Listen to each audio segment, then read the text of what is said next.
Hello, everybody. Hailing frequencies are open. It's good to see everybody back here Monday night on Althaven for another episode of the Last Excelsior with the StreamPunks. It's good to see everyone. We're going to go ahead and jump into our announcements so we can get into our game tonight. Just to kick anything off, if anybody has any quick announcements they'd like to make before we begin tonight's session. Yes, Caitlin, go ahead. I'm just going to tell everybody to go listen to Thin Places Radio, the podcast that I produce. For many reasons, I need to keep talking about it more because I forget. I'm always like, I don't have any announcements. But no, I should be telling people at Thin Places Radio. But specifically in honor of that, these just came in the mail today. Award-winning podcast Thin Places Radio. Yeah, and award-winning podcast. Award-winning podcast Thin Places Radio. And so I just wanted to. I told Drac I would show them off on stream today. So yeah. Go listen to award-winning podcast Thin Places Radio. Thanks. That's my name. Okay, thanks. Thank you for also reminding me by getting on yourself for not doing enough announcements. I'm still having to get used to this.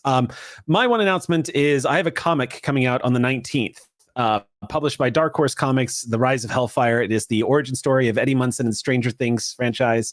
I co-wrote it with one Jody Hauser. I hope you enjoy it. It's coming out. There's going to be 4 variant covers, and they're all amazing. The artists are brilliant. Highly recommend checking it out. Okay, so that's on the 19th. That's the only pitch I got. Anybody else got anything they'd like to throw out there before we start? Yeah. I only got one thing. We're wrapping up our AP review of Power Play. The next one that we are starting is Beacon, because we will be, as a community, collecting Caitlin faces. So join me as we start going through and grabbing timestamps for the best. Oh, I'm terrified. I'm so scared. That was also my experience with Beacon. This was an unlock from our fundraiser. Yeah, it was. Yep. Yeah, I mean, God. I started AP Rewind with Callisto 6 because I heard Caitlin might be in it, but nobody's telling me if Caitlin's in it, so we're moving on. Well done, community. I'm proud of you. You just need to stick to it, Noah. And you'll find out. I was this close to getting Amy to tell me. Oh no! And then Sam put a gun to my head. You have to do it in my channel, for heaven's sake. What I'm getting from all of this is that Caitlin is the main character of ttrpgs. So noted, 'tis canon. There we are. No, I fully agree. Caitlin expressions gives me life. If I get a Caitlin reaction, I'm like, yeah, I'm good for the rest of this week. Yeah, no, as somebody who's become addicted to reaction videos, I have to agree. It's nice when your own game becomes one, so it's pretty handy. Literally, I'm the built-in audience proxy. Yeah. It's the thing is I can't control it, so everybody does understand how hard it is for me to play a full game. Yeah. Anybody else got anything they'd like to announce before we kick off tonight's episode? Yeah, sure. As always, check out the Lost Omens of Anne Mysteries, the Pathfinder 2nd edition book on all of the gods of the Pathfinder franchise series. I wrote some of the gods there. I wrote the giant gods and Lamashtu, who is the mother of monsters, which is very fun. And meant a lot to me because when I played Pathfinder for the first time, I played a sorcerer who worshipped Lamashtu. So again, to actually write for Lamashtu, add my own, get my grey mitts on their lore was a lot of fun. I guess just keep an eye out. It's been announced already, but I'm one of the stretch goal writers. I was one of the stretch goal writers. The Kickstarter's over already, but you can check out this stuff on itch.io. But I was one of the stretch goal writers for A Fool's Errand and A Rune from Rue. A Fool's Errand being a very cool, almost like cyberpunk, cyber fantasy ttrpg, and Rune from Ruin being a werewolf solo journaling game. For werewolf solo journaling game, I played through the game myself, and I'm writing a fiction based on the outcome of my solo playthrough. And for A Fool's Errand, I'm writing a catastrophe that you get to play through when you get that game, called The Big Oops. So you can check that out when it eventually comes out. But just check out A Fool's Errand on itch.io and keep an eye out for A Rue from Ruin. I think that's everything. Yeah. All right. Anybody else have anything else so we can jump into tonight's session? Really? Nothing. Is everyone else staring at Sam, or is it just me? I remember there's actually another thing. I'm just waiting. There's another thing. Every other Monday on all podcast services, you can hear my voice in a D&D campaign called Forgotten Paths. where I play a called cleric priest lady. So you can check that out. But now that's everything. Okay. Well, in that case, let's go ahead and jump right in to our session tonight of the Last Excelsior.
One. Welcome back, everyone. We're going to jump right into the game tonight. When we last left off, the USS Pride had a rough day. We're starting this particular episode is taking place 1 week. Don't wait for it.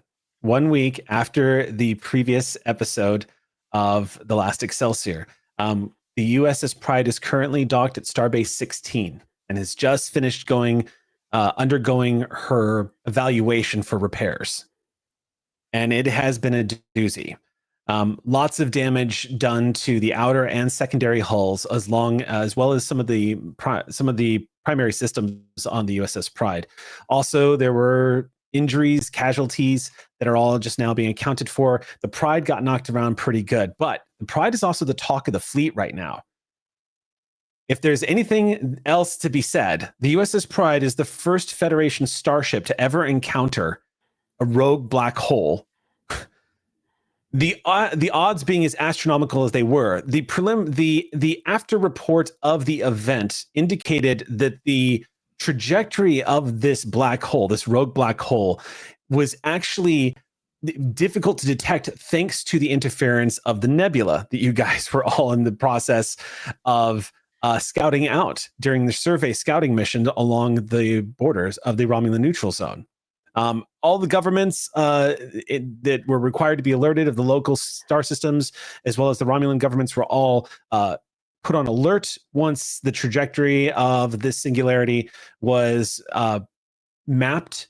But Starfleet has dispatched a science vessel to study the rogue black hole as it is passing through the Beta Quadrant right now, and is expected to pass through Romulan space and then eventually out of into the galactic north in a matter of weeks. So the USS Pride does have that extraordinary distinction, and is now on the ship's record as being not only the first ship to encounter a rogue black hole of this nature, but to survive the encounter, to come in such close proximity, and to have escaped in one piece. Also worth noting, too, in the after report, you have all learned that a couple of systems were successful in protecting the Pride that you guys weren't aware of. You will have learned as well that on top of everything else, Commander Pavin is happy to report that one of the emergency systems aboard the USS Pride specifically the auxiliary systems that establish warp field bubbles for when you are traveling at warp activated when you guys came in sudden proximity of the singularity, protecting the USS Pride from the time dilation effect that would have otherwise affected you being dragged by this singularity. This was not necessarily the case for the Griffin wing that came within contact of the black hole. Griffin wing, when you arrived back on scene and regained contact with and reconnected with the USS Pride, you discovered that the clocks on your Peregrine fighters had all been basically warped by about 4 hours. So This little maneuver cost us 51 years. yeah, nothing quite so God, I love that movie. Nothing quite so bad, but yeah. USS Pride was brought back into space dock, towed into space dock, actually. So to give you guys a heads up, the USS Venture was actually in the same sector and was headed back into space dock. The USS Venture is a Galaxy-class starship that came and basically tractored the USS Pride and brought you all back into space dock. And the Pride has been currently undergoing the evaluations. Right now, the crew is pretty much everybody who is not an engineering team or who's not running diagnostics is currently staying aboard as guests at Starbase 16 for the past week. And it's only just been the past 2 days where people are starting to reconnect and finally move their belongings off the USS Pride for the temporary stay on the Starbase while repairs get underway. And we're going to start tonight's episode off with you all in a conference room on Starbase 16, reserved specifically for the command staff of the USS Pride. And Pavin is taking all of you through the repair work that needs to be done. You see a holographic display of the Pride up in front of you. And he is just using a little data pad in front of him, sliding his finger across the surface and pointing out as the Pride just rotates. He starts showing you all of the damage done to the hull. As he slides his fingers over this data pad, you hear him say, okay, so there's been damage to the primary and secondary plasma coolant assembly, damage to the primary deflector control, damage to primary and secondary hull. No kidding, right? Damage to the auxiliary thermal conversion injector system, and damage to the primary torpedo bay, and there are micro fractures all over the primary hull, and that's going to be one of the most extensive repair jobs that we have. However, for an 80-plus-year-old ship, not bad. Most starships would have been torn apart at that, but Pride's a tough one. I'm still trying to get an assessment of how long repairs are going to take, Captain, but if I had to guess, we're probably in dock for at least another 2 weeks. That's not the real problem. The real problem is we're short-staffed.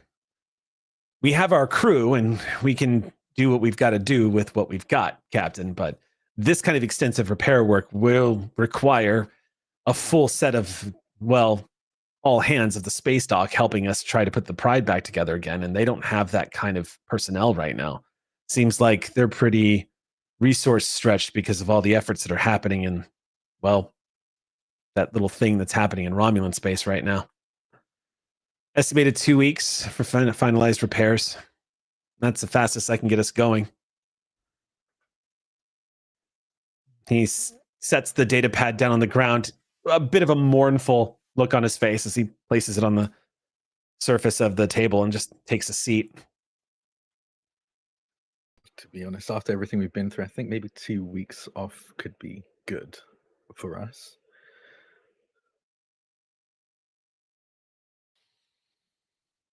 There's a silence that hits the room, and Pavin glances over at Dr. Conway. Dr. Conway looks like she's just nodding politely, but she's not giving away how she really feels about that. She just goes, And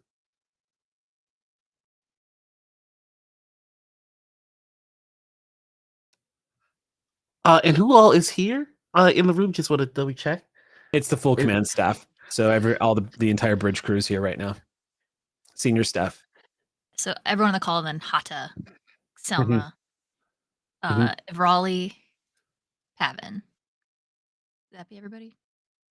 I believe so. Yeah. Okay. Yeah.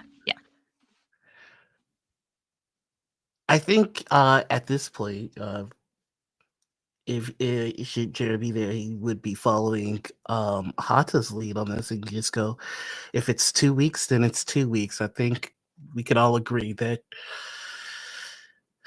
we could use the rest. Hata just nods and says, I agree, Captain. And I can be in charge of helping the crew adjust and stay active and useful to the starbase when they're not working on the USS Pride. All right, well, then it sounds like we've got some downtime to exhale for once. That'll be nice. Again, a silence falls over the table. The crew of workaholics who hate taking breaks. Confronted with the horrors of not having an assignment for 2 weeks that's on a starship. As the silence settles in, it's broken by the chirping sounds of a yeoman officer coming into the table. Pardon me, sir. Yes. I have an incoming transmission from an Admiral Demio Rollin. On screen. You see Admiral Rollin appear on screen. Judging from where he is communicating from, it looks like San Francisco. And you see the back office of the window. He's smile on his face and says, Captain. Admiral, how's San Francisco treating you? Well, weather here is fine. Word on the street, though, is the Griffin project has been completely greenlit, which is why I'm calling you. What? Well, That's what we're calling it, the Griffin project, thanks to the naming of the Griffin wing. I've just been informed that Starfleet has ordered up 4 full wings of flights to be transferred over to 2 Akira class and 1 Galaxy class starship to further implement fighter craft being used for rescue operations during the Romulan relocation efforts. I have been... They jump out of their seat. Okay, you leave that out of your seat. You see Rollins smile and says, as I was saying, I have been asked by command, including the CEO of Starfleet, to extend my congratulations specifically to you and your crew and to the wing commander, or CAG as they archaically like to refer to themselves. Well done. And thanks for making me look good. It was the crew, I assure you. But I do have to ask. It is an honor, of course, that the Griffin wing terminology be made official nomenclature. There wouldn't happen to be any other phrases that was taken from this project and made official, right? Sly smirk cracks across his face and he goes, your wing commander did slip the words Big Bird into some mission reports, and it has been repeated, I'm afraid, Captain, at least in a few instances. But we'll see. There's just a glare.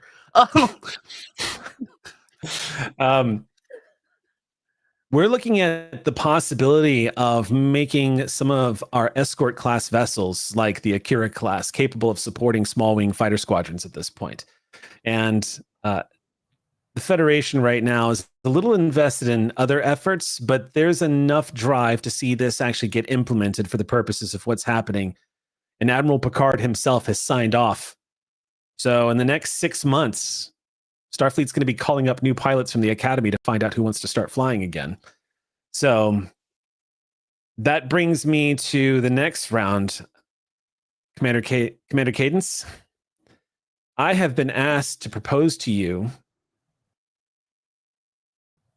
if you would like to take the position, Starfleet Academy is asking that someone be the flight trainer. I told them you would probably regretfully, politely laugh in their face, but I did say that you would probably get back to us on that, but the offer is out there. I assure you, at any point, if I laugh in the process, face it as without regret, sir.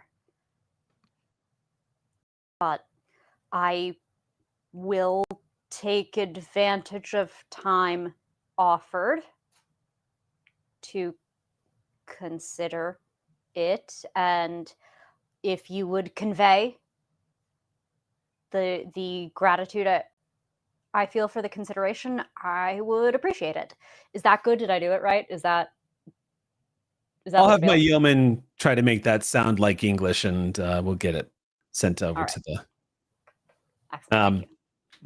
That being said, that brings me to the next thing that I was contacting you all about. Of course, as you know, one of the big linchpins of me being able to get the traction I needed to launch the USS Pride was the Griffin Wing. Now that the project is considered greenlit and complete, I'm being asked what the fate of the USS Pride and her crew is. Right now, I'm currently pushing Starfleet to keep the Pride moving forward as reserve fleet operations. There's new pushback now, though, that the Pride is a bit of an old ship. This wasn't really getting any traction until the recent damages done to her hull by this rogue black hole. And now all of a sudden, I've got some brass breathing down my throat about it, which is not comfortable. I just wanted to make you aware of the situation. But right now, the Pride is still assigned to Reserve Fleet, and she'll still be conducting a lot of the operations that we need done. But not to put too much pressure on you, Commander, and you see he looks directly at Pavin. I know you're short-staffed over there. I've been talking with our good friend Admiral Grotto, and he has confirmed that you are all short-staffed with repairs. The sooner you can get the Pride out of space dock, the easier this is going to be on me. Don't cut corners. Just do your best. That's all from Starfleet then. Keep me updated about the repairs, and we'll have new mission profiles and statements coming out headed your way by the end of the week. Yes, sir. All right. Starfleet out. View screen shuts off. Evan just throws his hands up and says, wow, you win and then you lose? It's kind of a weird... Captain, if I may. You may. Perhaps I understand the Griffin Wing probably are not pleased to be grounded during this downtime. What are the possibility of utilizing the Griffin Wing in assistance with reconstruction? Absolutely zero. My ships are... If you think the Big Bird took some damage, what do you think that did to a bunch of tiny little ships? I've got micro fractures that might as well be called macro fractures. I have no idea when most of these ships are going to get back out. Apologies for giving you a reason to fly. Suggestion retracted. If I could fly, I would, Commander. I'm certain we have a worker bee or two that we could assist if that is required of us. Evan speaks up, says, well, Captain, I actually have a pretty interesting proposition for you. Normally, this is not really groundbreaking, but Ensign Bayonel actually had a really curious idea. They're not designed for it, but it's possible, at least with the hull, which is the microfractures in the hull are going to be pretty easy to repair. It's just replacing a lot of the plates on the outer hull. Mm-hmm. We can do that. Those parts are not hard to come by, but it's the workforce that's the problem. Baya has an idea of actually trying to automate some of the worker bee shuttles that we have both in the starbase and in our cargo base that we've had to make room for to put peregrines back there. There's about 40 worker bee shuttles that we could use in an automated fashion. It might speed up the process considerably, but it's going to take a lot of programming. A lot of programming. A lot of computing power. Peaches could do it. Drone? Yeah. Peaches? Yeah, Peaches, the drone captain. They're Right. more sophisticated computer systems used to interfacing, networking with others. We've had them on coordinated maneuvers, and we can't use our ships, but to the commander's point, doesn't look. At least we can get something from the Griffins flying and being helpful. Raleigh Interesting raises idea. their hand and says, Captain, I think that could work, but Peaches will probably need something of an upgrade. That's a lot of processing power to coordinate all of that. It can be done, though. An upgrade to Peaches means we could give them even more processing power, more ability to coordinate through remote. I would need to coordinate with Daystrom because we would be kind of messing around with their toy, but they could also give us some of the blueprints. And Pavin, I'm sure that's an easy job. And Pavin just says, I don't know if it's an easy job. It's an experimental piece of tech. Daystrom sent us a prototype. I mean, look, upgrading a piece of equipment like this, not unheard of at all. We certainly could upgrade. It's just that everything else on Peaches is kind of new. A lot of it's based on exocomp technology. A lot of it's inspired by the exo. He pauses and says, yes, we can do it.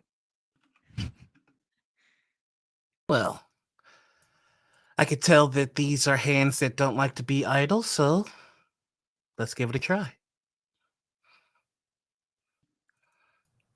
All right. And Pavin just points across the table at Raleigh and says, you. And Raleigh just goes, I'm good. What do you want? Time to make Peachy keen. You see Conway gets the joke and just Pavin and Raleigh stare completely dumbfounded by it. If there's nothing else, then, Captain. I think during this bit of downtime, I'd love to put together a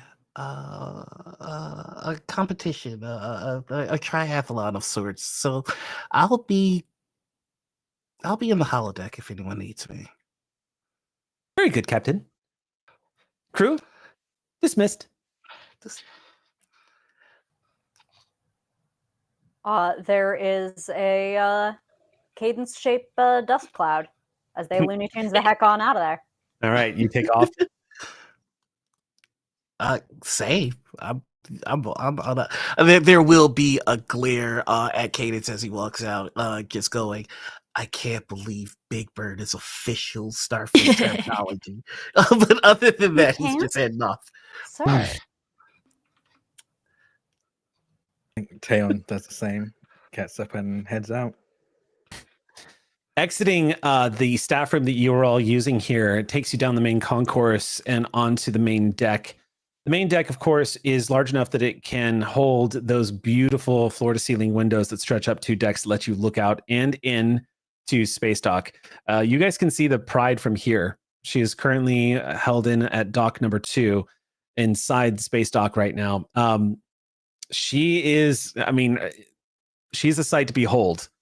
Seeing the outside of the Pride gives you an idea of just how much punishment that ship took. But again, underscoring how tough she is. The universe threw a black hole at her. Still around. What you got for me, Cadence? I gotta circle back. Okay. You forgot something? No. I am having what is clinically considered regret.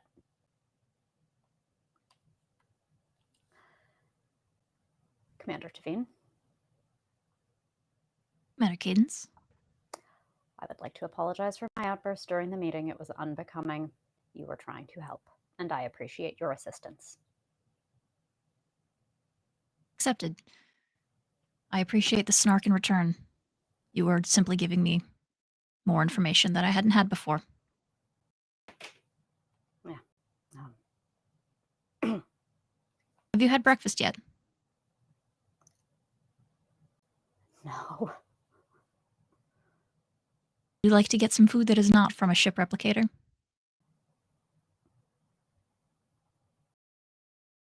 Together. If it behooves you, I suppose. Well, I'll just shuffle my not hoof on the ground. I guess let's go up to the calf and find out if I have hooves. One of these days, we will discover. And she turns and starts walking. Okay. The Officers Club on Starbase 16 is charmingly named the 6-1 Club after a funny incident that took place when Starbase 16 was originally commissioned. Due to an error, probably by a nervous yeoman, the registry of the 6-1 Club, when it was originally created, was entered incorrectly. And it was entered as Starbase 6-1 when it was first commissioned. Of course, and to honor this ridiculous mistake, the 6-1 Club kept the name, and it has now become the premier spot. It's known for having taking up 2 decks with floor-to-ceiling windows.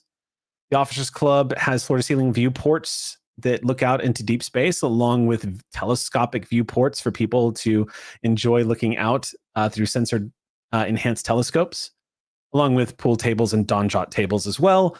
The club uses holographic technology to create servers that are able to move about easily and take that. The owner of the 6-1 Club is also something of a legendary figure at Starbase 16 and is charmingly referred to by everyone as simply Jeeves. For those who are wondering, his full name is Jay Vonaz, a Rycian, who has a reputation of being something of just like the most mellow person in all of the alpha and beta quadrants. Starbase, the 6-1 Club is also known for having a good stock of non-replicated foods.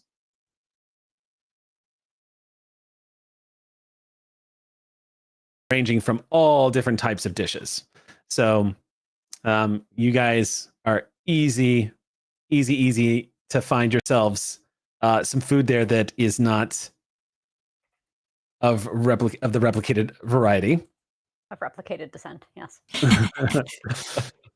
So yeah. Tavine is looking specifically for grilling, if there's any type of grilled food. Grilled food? Oh yeah, there'll be grilled food for sure. Mm-hmm. Yeah. You. You're welcome. Yep. Yeah. So when you arrive, as you're walking into the club, first of all, it has a great use of space. As soon as you walk into the door, you can see there's these handleless glass doors that swing inward as soon as you approach. You find yourself in a room that towers up overhead and creates a large open atmosphere where you can see a lot of the holographic technology of like the Federation symbols, along with Federation news service being broadcast. Lots of people coming and going of all the different ranks. Some of them are still in uniform, off duty right now. But you also see, of course, that big, beautiful viewport that looks out into deep space where you can see distant nebula and stars, as well as like row after row of telescopes that are offered to people near the gaming tables.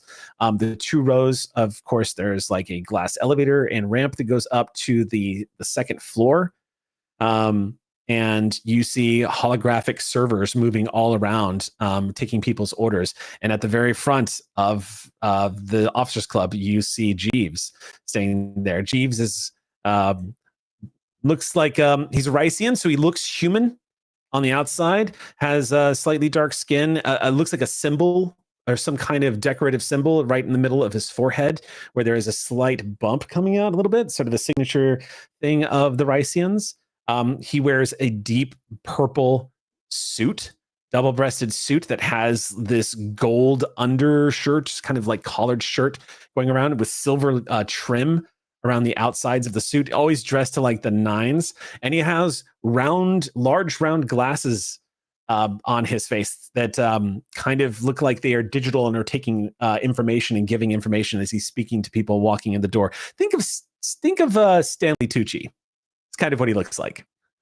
Just a slightly darker version of Stanley Tucci. But as you all walk in, he says, welcome to the 6-1 Club. But you guys are starting to become regulars here, aren't you? This is the couple of times I've seen you walk through the doors. Are you an extended stay, new crew members on Starbase 16? We are crew members of the God. USS Pride. Oh, Hopefully not permanent. The Pride, such a beautiful ship. You know, there's a museum here that has older ships, but none of them appreciate them the way Starfleet appreciates the Pride. The Pride's still flying. I appreciate that. Lots of appreciation. Appreciation everywhere. It's important to know my customers so that I can get down your favorite orders. So if you see anything on the menu that you really like, let me know. I'll make sure that it's ready for you every time you walk in the door. Can I show you to a table? Yes, please. Thank you. Right this way. It leads you across the floor where you see there is a dance floor that is currently not being used, but music is being played off in the background. Looks like it's probably more in use for late station time. You guys are led over to a table for two that's slightly closer to the observation deck with the telescopes. And as you are seated, holographic menu items begin to appear in front of you on the table itself. Just zoom. And he says, we do have a large selection of non-replicated items. They are limited as they come and go, but if there's anything on that menu there that you see that's not replicated, let me know, and I'll see to it that you get it as soon as possible in the best possible quality. I'll be right back to take your order. Thanks. He takes a step away. You find yourself sitting at the table. Quite a bit of bravado for a...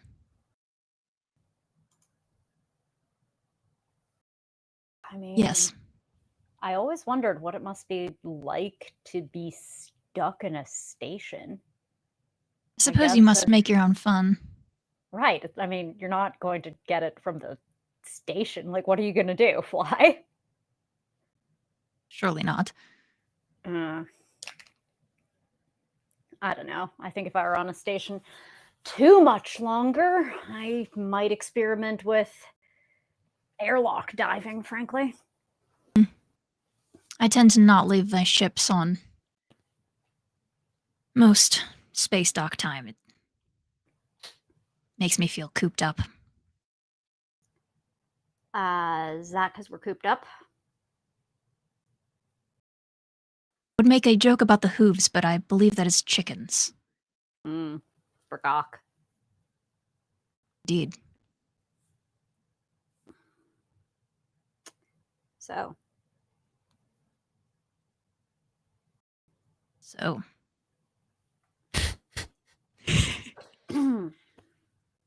I did actually have intent for bringing you to the station, and she'll pull up the hologram menu, and we'll bring it to if there's like a place specific for grilling, like grilled foods. She will pull that up and pass it over to your hologram menu.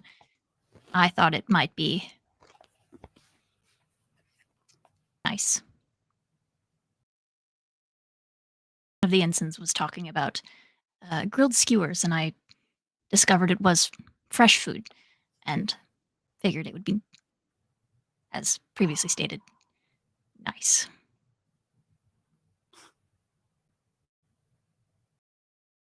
hey, wait. This, and points to it. That's not so far off of Mozzie Snossage, is it? I would say we might have to test it to be sure. I mean, isn't Starfleet all about the scientific endeavor and stuff? I suppose so. I'm sure it won't taste as good not grilled at the back of a ship, but I mean, Only what one is? truly, only one way to find out. I mean, okay. All right, you know what? I'm going to ask. You have this whole ship expertise with your ancient museum. You heard that right. I did. Yes. Yes. hmm I've cataloged it. Have you warp grilled anything? I know you can do it. Don't tell me you can't. I've done the math. Someone can warp grill on. Have you warp grilled on the Pride? I personally have not. I haven't had anyone to warp grill with, but maybe after Follow up. Why are repairs, you betraying our lineage? I will add it to my to-do list. Suppose with the right module, you wouldn't absolutely obliterate the food. No, just completely obliterate Chief Pavin's affinity for us. So, you know. Mm-hmm. We're rather good at that. It's good to have talents, right? Aspirations. I mean, it can't just be flying. Otherwise, you know, Alexander wept for he had no worlds left to conquer. I've become quite fond of puzzles. So very interesting hobbies happening. Puzzles? Mm-hmm. Do they not let you do things at Helm? Puzzles? When we're at dry dock, I have nothing to do, unfortunately. You may get to go off on missions, but if the ship is at station keeping, as am I. Big ships. Mm-hmm. Everything you hoped for?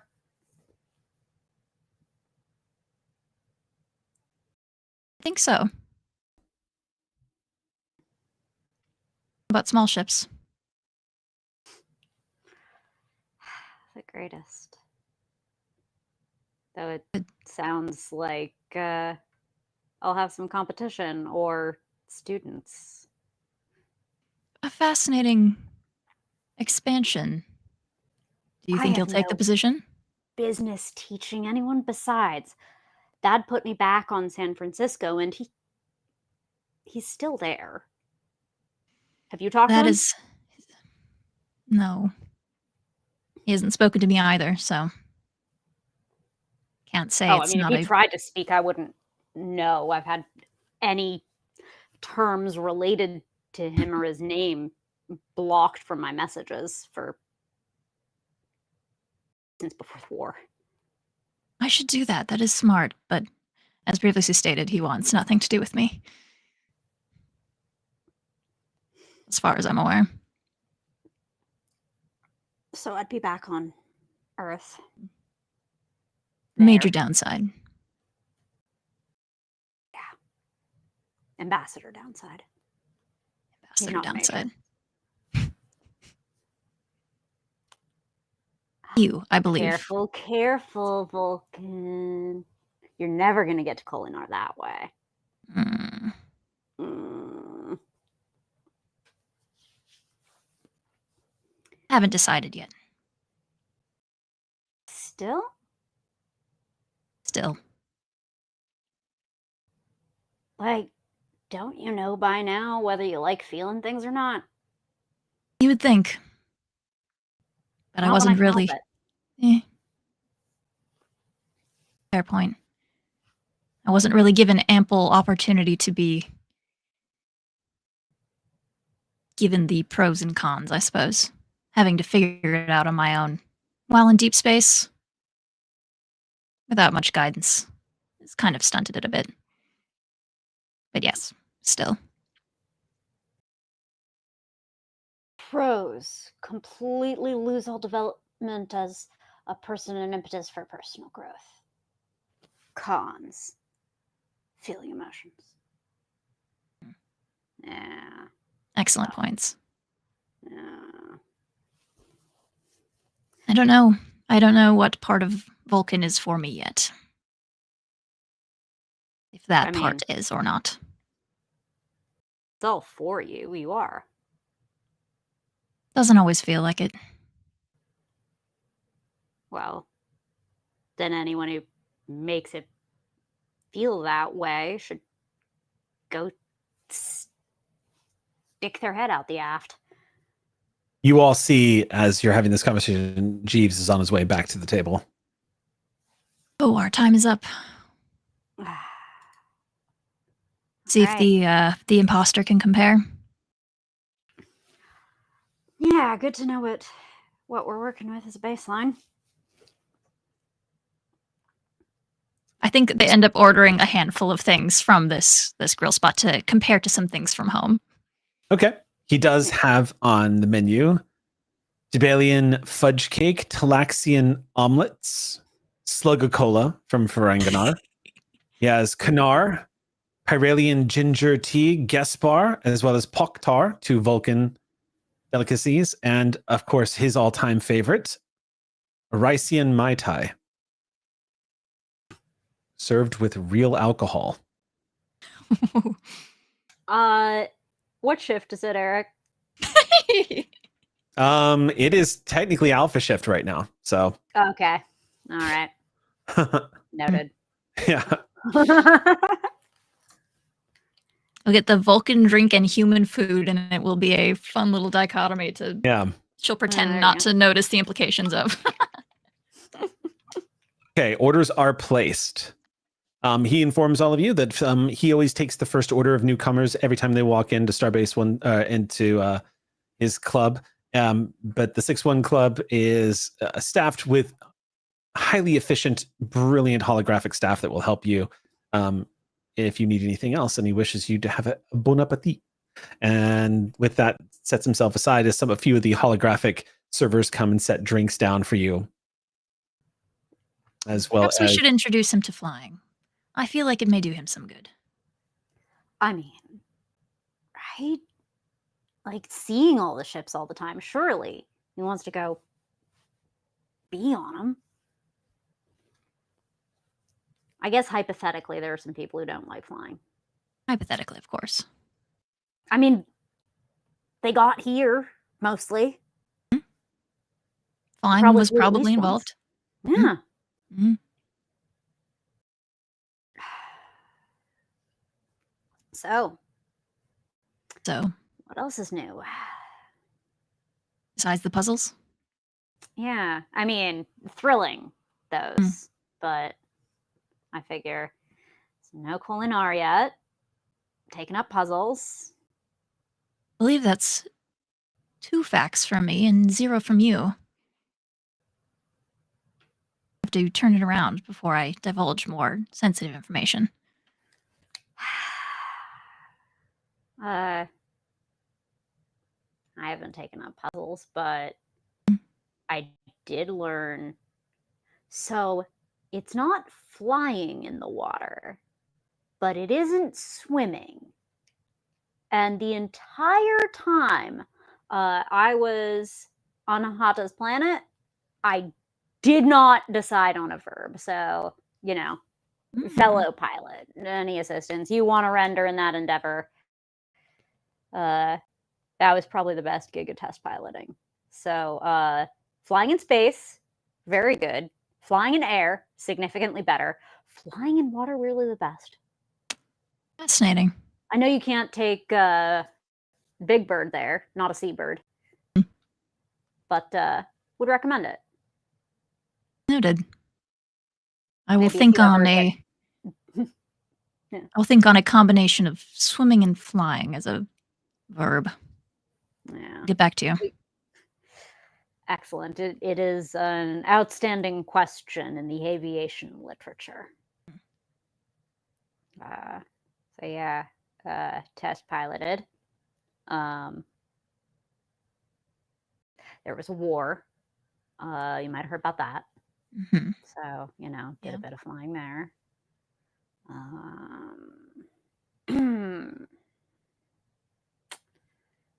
Yeah. It is 2. I can release you from your burden of information sharing if you would like. You're welcome.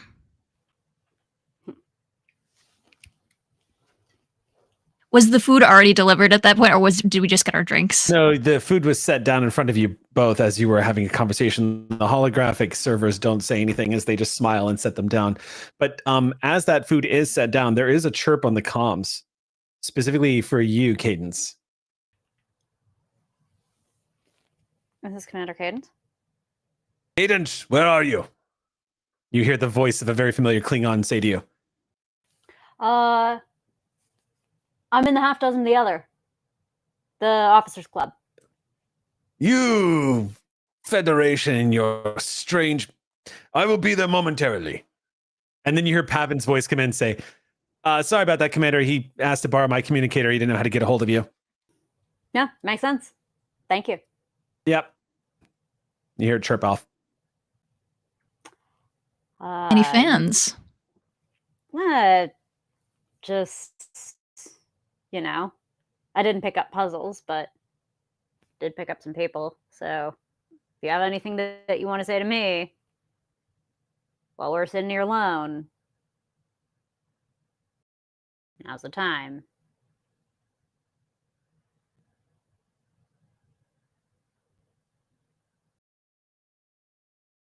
The food will get cold?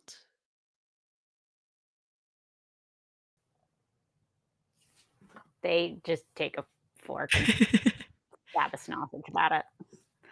We should maybe do our reviews before the third party arrives. Yeah. Though, input as a trial. True. What is someone who wasn't spoiled by good grilling? Mm. So. All part of the scientific method. What would either of us know about that? Very little, it seems. At least you have a sensor jock on your bridge. They seem enthusiastic. Word I would use, yes. Bit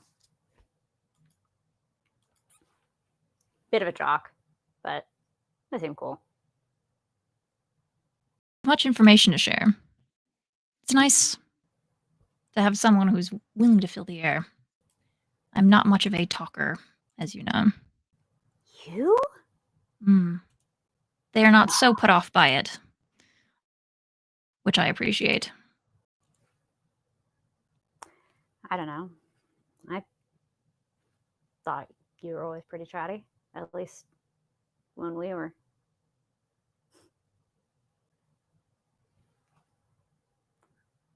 That's true. Maybe it just felt like more because, I just Nothing else to base off of. Yeah, that also, yes. The annoying older sister. I must fit the mold at some point in my life. Seems I maxed out there. Well, 2 out of 3 ain't bad. I'll take it. Well, you're definitely older, and the gender seems to have stayed the same. How is the sausage? It's actually quite good. What you all discover eating this is the culinary skills made these plates quite authentic. And each one invokes some memory and it invokes some comfort.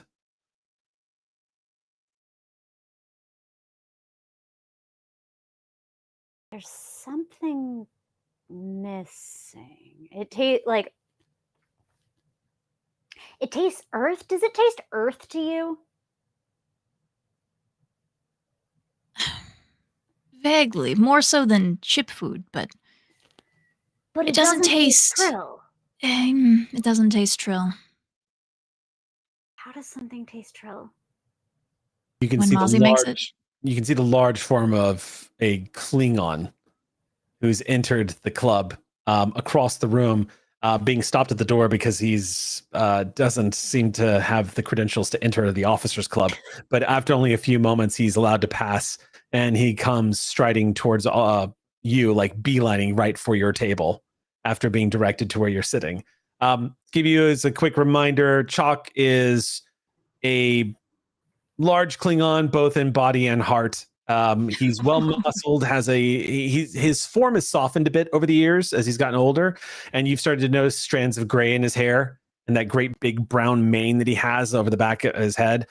He is also a Klingon that has, underneath some of his bearding, you can see that his face has just been creased permanently with laugh lines. But his eyes are always troubled. This is what you've always noticed about him. He always seems to have something else going on. Not uncommon to see amongst veterans of the Dominion War, but among Klingons, certainly it is. Not something you normally see them wearing so openly. But he comes striding up with a big grin on his face and says, "Finally, finally, finally. You! I'll kick out a chair for him. Never mind, photon creature. Go back to what you are doing.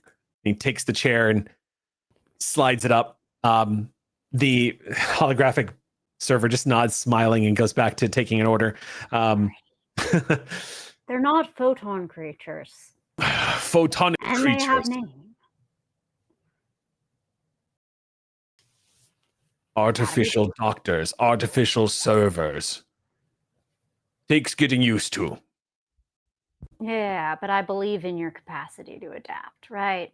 That's your first Moreover, I believe in your capacity to house some sausage. We need to know whether this tastes good to someone who isn't us.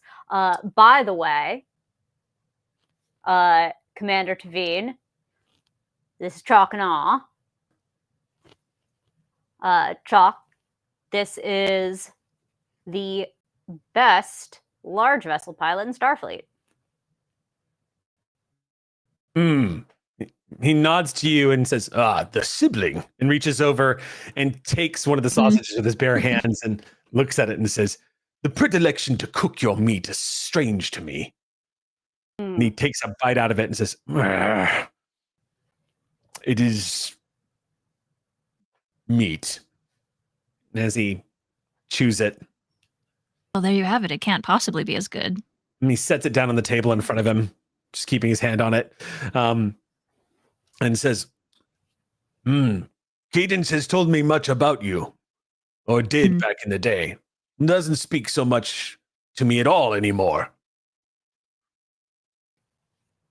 Well, I didn't know you were bumming around this sector, in my defense. You never call, you never write. It's true, I did not expect to be on this side of the sector myself, but trade has been picking up ever since the unfortunate happenstance of a star getting ready to explode. Changes the market, as you might say. I heard you were the one to pick up our birds. Much appreciation. Yes, your sibling has the luck of a Pochna, but I'm happy to accommodate. If there's one thing I will appreciate for the rest of my life, it's fishing one of the rival pilots that was matching me in my own skill out of deep space as they drift helplessly in their puny Federation fighters. Bragging rights are sweet. Finally get it. For what it's worth, a pilot floating around in a vessel is an alive pilot, and I do like being an alive pilot. It is good to see you. Yeah. I'm guessing you haven't told your sibling how fascinated I am and what a student I am of Vulcan culture, have you? You know, it hadn't come up. Yeah, And looks to Davine like... Vulcan meditation has been helping me since the war came to an end. Huh. I trust my sibling has given you many insights, as we were raised in the same household. Insights, no, but history, yes. Hey, I'm very insightful, smacks the side of his arm. He smirks and says, good at reading your enemies, poor at reading, well... Full stop. Rude.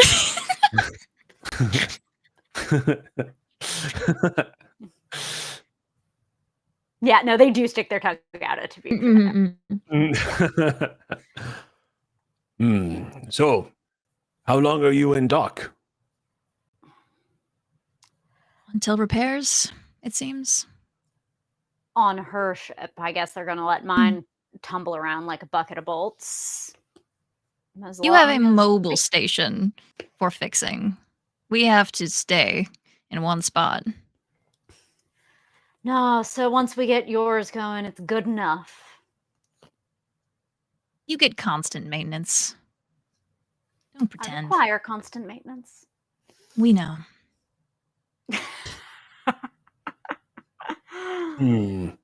Never understood these games between siblings. Klingon siblings speak directly and with physicality.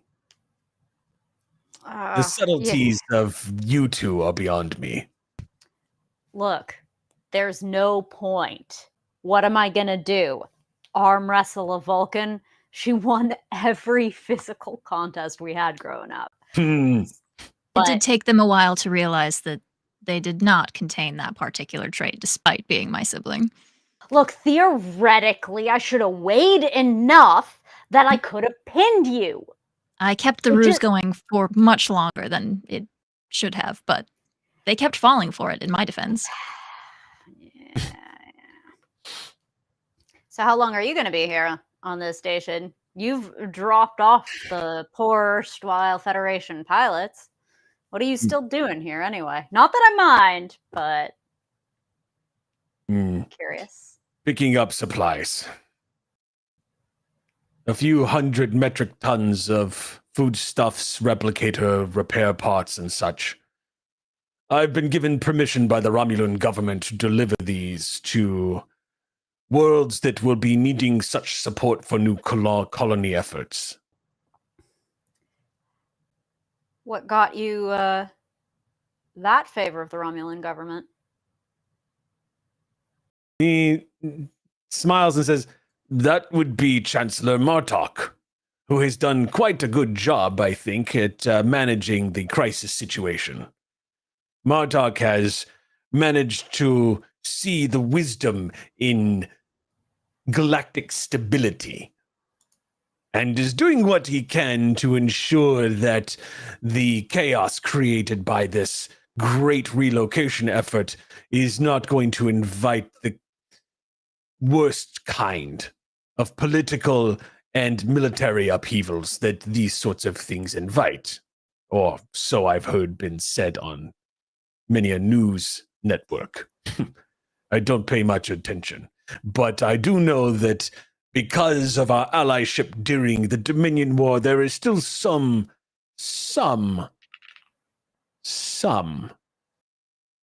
good nature left between Romulan and Klingon for now. Anyway, I'm not a member of the KDF anymore. Much to my father's chagrin. Imagine a father giving you grief. Is he still... Well, I guess he's still like that. Aren't you supposed to, I don't know, fight him in a duel if he's going to be a jerk to you? He graciously takes the Roctacino that's delivered to him and sets it down as the server walks away, and he looks into the cup for a moment before taking a long drink. You can see the steam rising up from the mug as he goes, my father has... What is the word you use? Asked me out. Not formally, but... A deep sigh escapes him as he just... After the Dominion War, I was decorated with honors for our flights, especially in the Battle of Cardassia. One of the highest ranked of all the fighter pilots flying the new Klingon fighters. But I was not being honest with myself. I decided true courage isn't just facing death. It's facing oneself. And so I told my father that I do not hear the call of the warrior. I did my duty during the Dominion War, and I am proud of my service. But I only did what I had to do when I had to do it. I want to see other cultures and eat their food and hear their jokes and see their skies. I never wanted to wage war. And that is anathema to my father. And so I am cast out. And now just a merchant with no house. Wow. You are welcome to join our ranks. The cast outs. I don't think adding insult to injury would be a good next step, he says with a sly grin. You say that. Trust me, it can be pretty fun. Federation uniforms look ridiculous. You look like you're wearing sleepwear, all of you. I don't see. At least- too. At least you get a separate uniform. Yours is at least a jacket. Exactly. It's better. Could we not improve on things? Actually, while I've got you here, Hmm? speaking of house, could I ask you a question When about have you ever a asked me? Klingon Yes, thing? ask me. You ever heard of a house Macro? No such house. I know all the Klingon houses. There is no house Macroch. They have a sigil looks like this. I'll pull out my pad with the Okay. sigil. You hold it up and he looks at it. He says,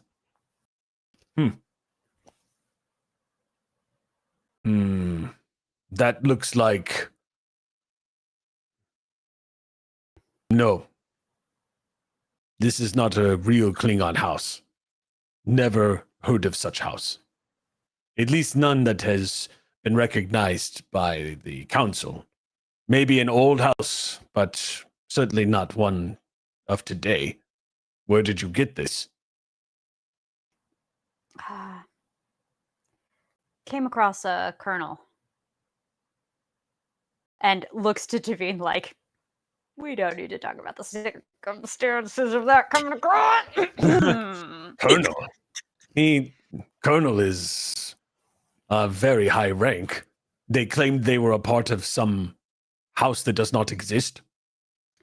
And had an entire Vorcha class worth of people who are ready to back up that kind of claim. Someone is playing tricks on you, I think. There's no one who commands a Vorcha class that is not a member of the Great Houses, or at least an ally to the Great Houses. Anyone claiming to be otherwise is lying to you. And there is no House Macroch. Maybe there isn't now, but perhaps there will be. Will be. Yeah. We Your encountered. sibling speaks in riddles. Is this some kind of Vulcan logic puzzle that I do not understand?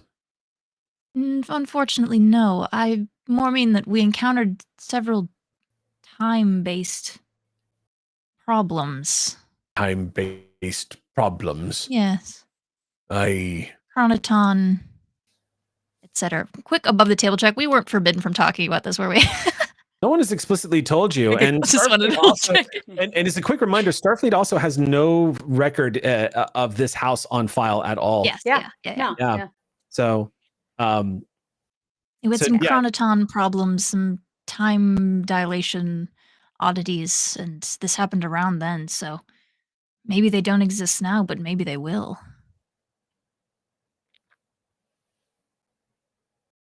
He chews on that for a minute and says, this is not something I can help you with.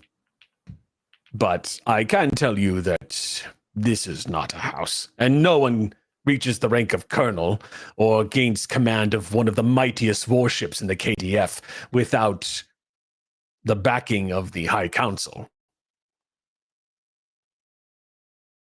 Do keep in mind, warships usually belong to houses themselves. Each great house commands its own faction of warships that it lends to the KDF. Uniting all the houses is how they keep track of each one. That's why I can say with certainty there is no House Macra. And he points at the symbol again. Someone must have been lying to you. Nothing to gain from it. And you saw this Vorcha class yourself? As up close and personal as it's possible to get. He tugs on his beard for a moment and says, a very strange story. Perhaps I could do some digging myself. If it wouldn't be too much trouble, I'd consider it a favor. I still have friends. Not many, but some. I'm glad that sparkling personalities managed to retain you at least a couple. More like a few rare enlightened minds in the Empire who are able to look past the class system we have in place. Well, then I'm proud to be among the enlightened outside the Empire. He finishes the rock the genome, sets it down, and says, I will let you get back to your sibling warfare. But I will be in dock for the next 4 days, as my ship is being loaded up and receiving clearance from the Romulan government. If you need me, let me know. And in the meantime, I will go looking for this house. Whatever. All right, but if you take off without saying goodbye to me, you will know war again, and it will be with your most fearsome opponent yet. And then I punch him in the side of the arm. Okay, he says, And then it I kinda- don't follow the way of the warrior, but I am not following the way of the fool. He rises and says, it was an honor to meet you, sibling of Cadence. It was an honor to meet you too. Chok of Cadence. Ha! He steps away.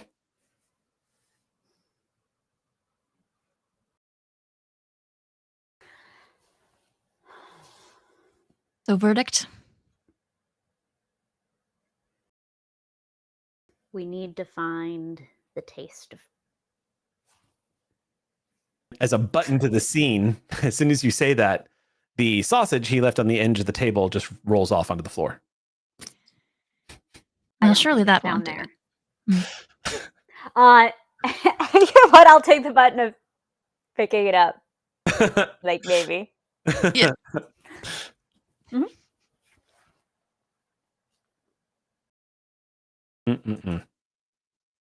Okay.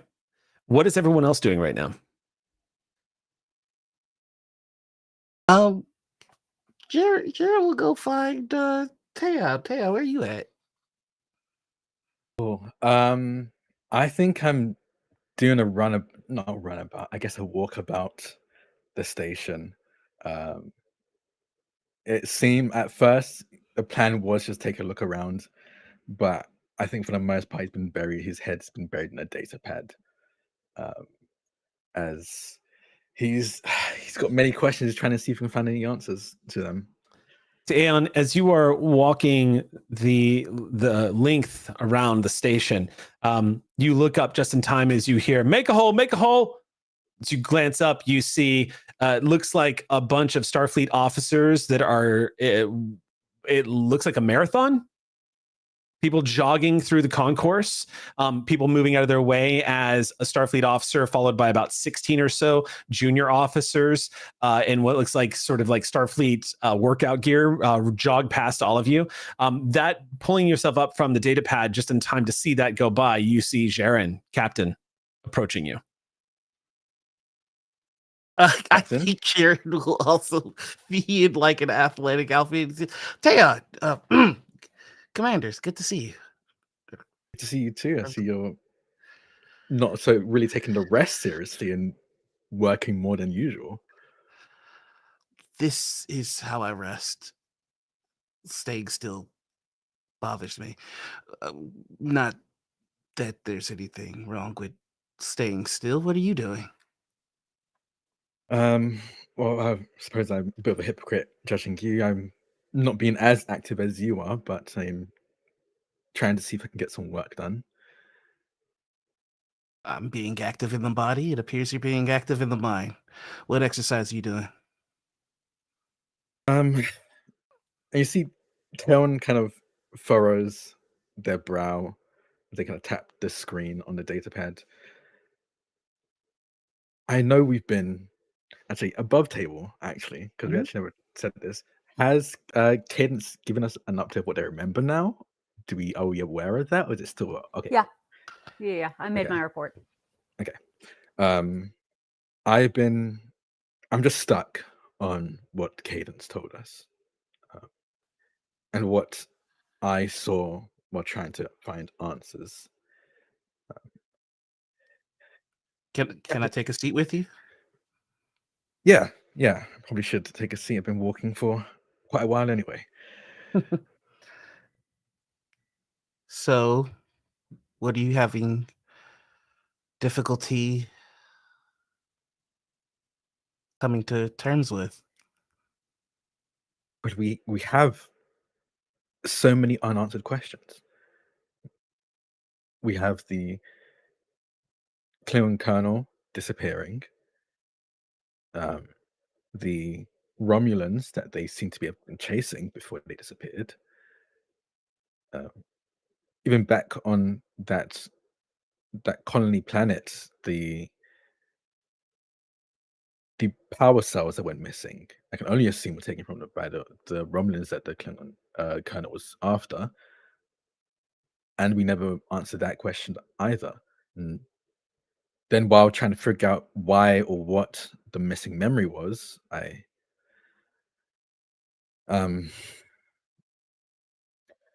well, Commander Tavine helped me with something that was etching the back of my mind. It was almost like a whisper of a memory, as if I was remembering the memory of a memory of a memory. It was hard, so she helped me by mind melding, and ultimately we didn't get anything clear, but we did get it felt like something else was interfering with the mind meld.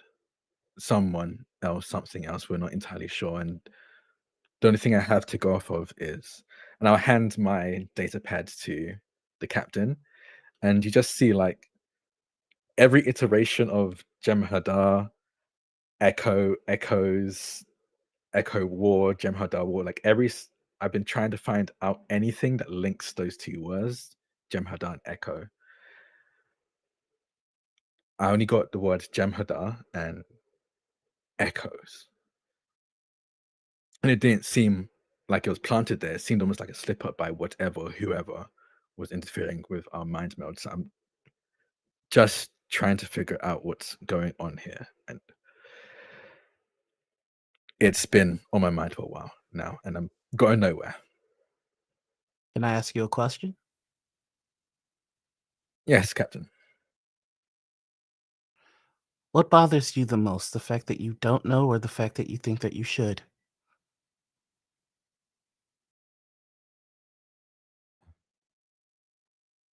A bit of both. I would like to know what or who was messing with my mind, if it was a third party, like it seemed to be. And that just for a personal reason. For professional reason, I would like to know if it's involved in what happened to Cadence and why they were taken away, and why the Klingon colonel that did vanish very suddenly.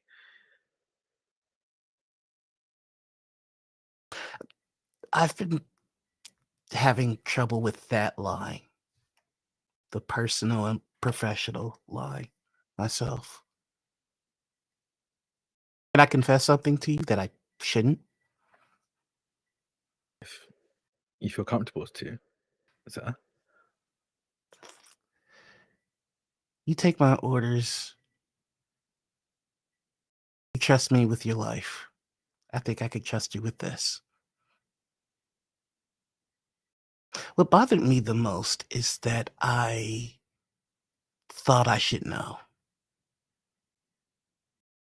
Professionally and personally, I thought I should know. To the point that I was not fit for service in my own mind because I didn't know.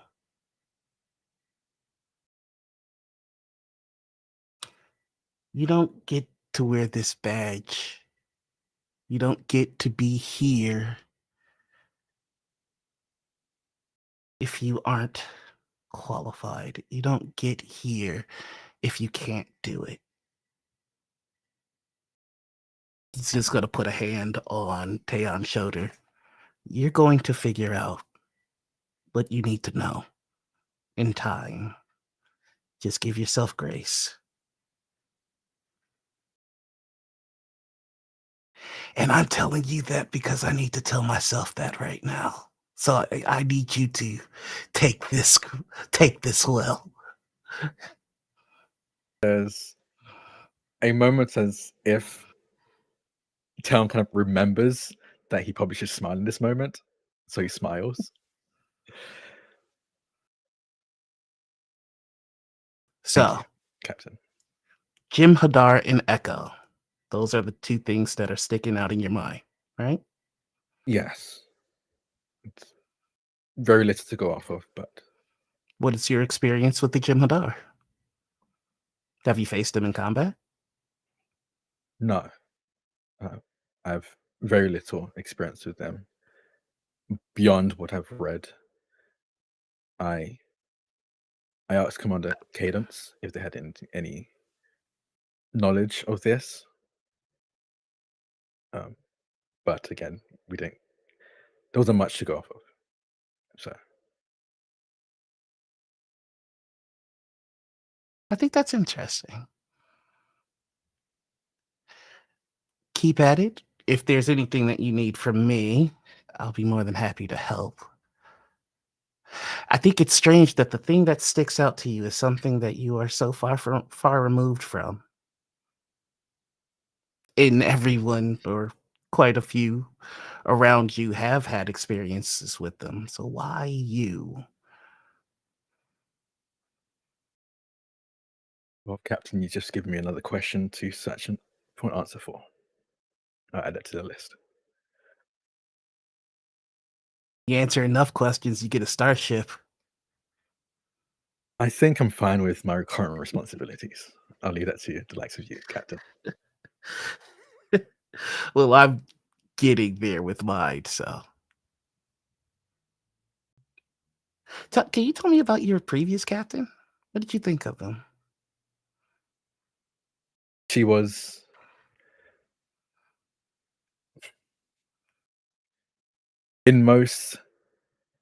by most standards, she was a poor captain. Most admirals did not take kindly to her. She had a very abrasive and outspoken personality, but it definitely brought the crew together. I personally quite liked it. I've never been one for the strict formalities, and she never really asked for them. But she is a good friend. I can't say I don't miss working on that ship, working underneath her, but I'm taking a liking to Pride and its captain. It's appreciated, and the same to you. I'm still finding my place, understanding the pieces of this. All of you are my Jim Hadar and Echo, as it were. Hope slightly less hostile at the very least. Well, you catch Cadence on a bad day. I think there's a jaw clench at that. I don't doubt that.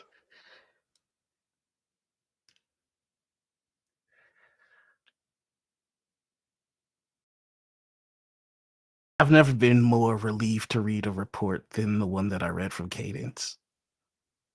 I was worried that I had lost myself to something and was recklessly putting the lives of the people of the Pride in danger. And thank you for granting me this moment to talk to you as a person on our ship.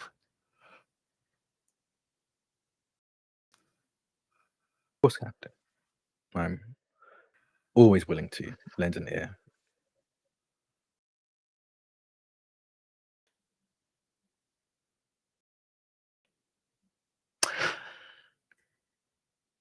Jim Hadar and Echo.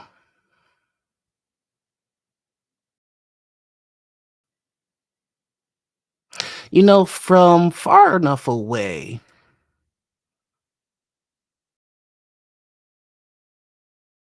It's real easy to get things confused. Maybe it's not the Jem'Hadar themselves. Maybe it's something around. Don't aim at the bullseye. Aim around. Maybe that's the key. And I have got to go catch up because I'm sure they're halfway around the station by now. That's not. Good luck, Captain.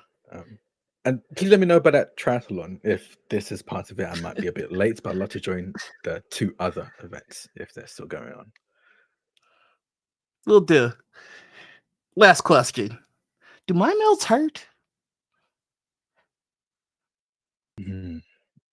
Well, I don't know if I'm the best person to ask because, in all honesty, that was my first one.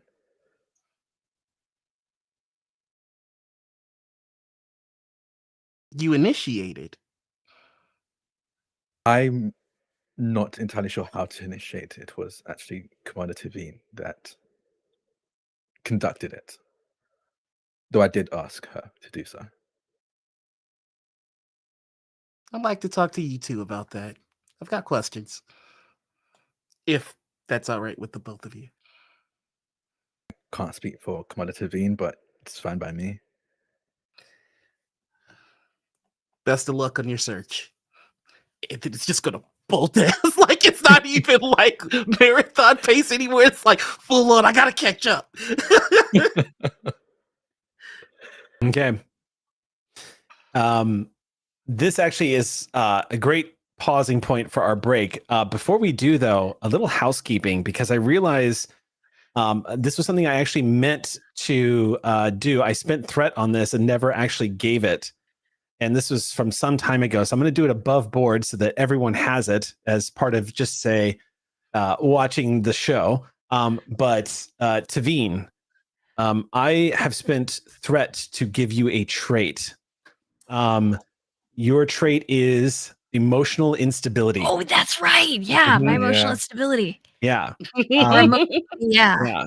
So you have acquired that trait at least temporarily and with no end in sight of when it's going to be wearing off, but the emotions that your companion is constantly undergoing to Aeon makes it look easy, but not Emotionally compromised. Yeah, not following the Vulcan discipline is its own kind of battle, especially Vulcans having basically experiencing emotions cranked up to 11 in just about everything they experience.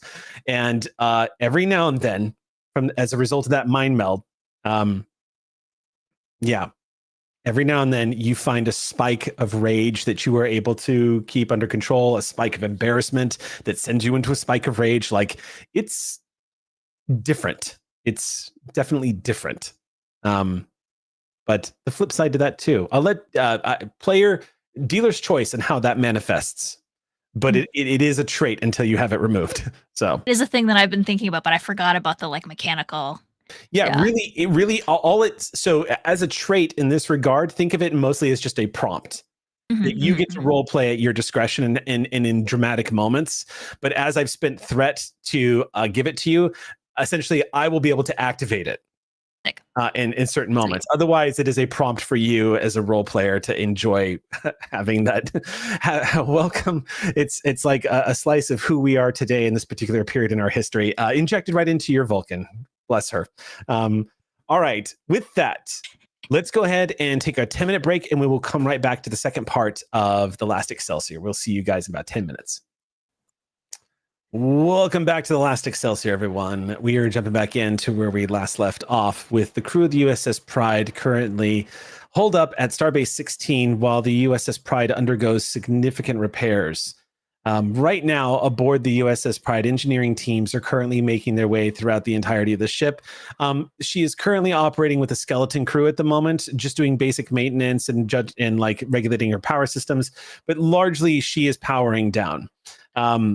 There's currently an engineering team that have gathered on the main cargo deck, that have in front of them a couple of these very unique probes that have been attached to the bottom of these peregrine fighters. We'll say this is an hour or two after the previous scene at the cafe and the officers club.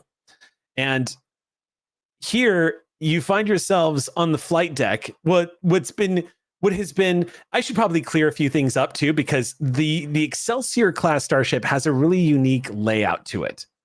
It doesn't follow the standard intuitive layout that a lot of starships do. So for example, the main shuttle bay on an Excelsior refit is actually up towards the saucer section and is divided into two halves, starboard and port are the main shuttle bays.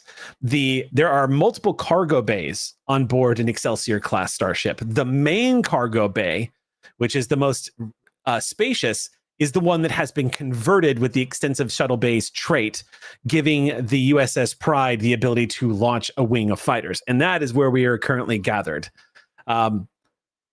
This is, of course, if you look at the Excelsior class, the large dome you see at the very aft of the ship. Currently, we are there right now, and the flight deck is what you see. Looks like it has a bunch of these drones laid out with Peaches currently just hovering up off the ground, waiting instruction. Pavin is looking over diagnostic scans and looking at the blueprints that have been forwarded to him by the Daystrom Institute.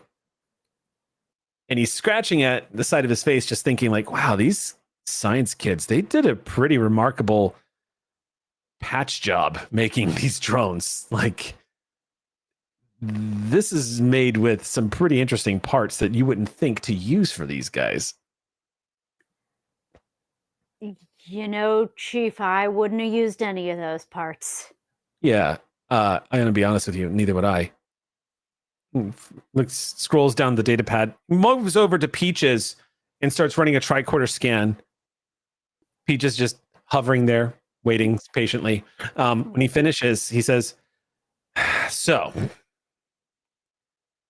upgrading Peach's memory core and processors to accommodate the coordination of the worker bees is probably going to be the most efficient way to do this. It's a good suggestion. It's just going to take a hot minute to upgrade Peaches. Question, will I be receiving an upgrade? Yeah, we're talking about you. Sorry, don't mean to be rude. We're going to be giving you a big upgrade to your memory core, your processing units. Actually, Peaches, do me a favor and go offline for until I turn you back on. Sound good? Understood.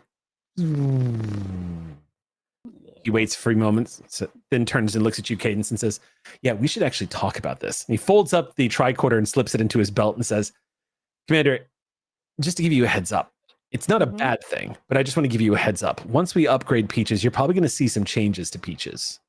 Right now, Peaches is basically running a rudimentary AI program of interactivity in order to process your commands. But yeah, basic natural language processing exactly. And response. Totally. But the upgrades that we're talking about putting in Peaches usually takes us kind of close to the point where I'm actually going to have to get authorization from Starfleet.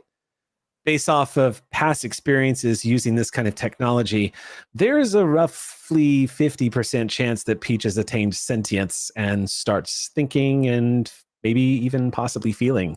We've noticed this when we upgrade a lot of the machines to the level of AI that we're talking about using. We've seen this in holographic technology, and a lot of the Institute's research that's come back just from the Exio project has taught us that this kind of upgrade can... It's my way of saying, just be ready. Peaches might develop a personality. Are there some kind of Starfleet protocols if Peaches is a dick? Yes, actually, there are.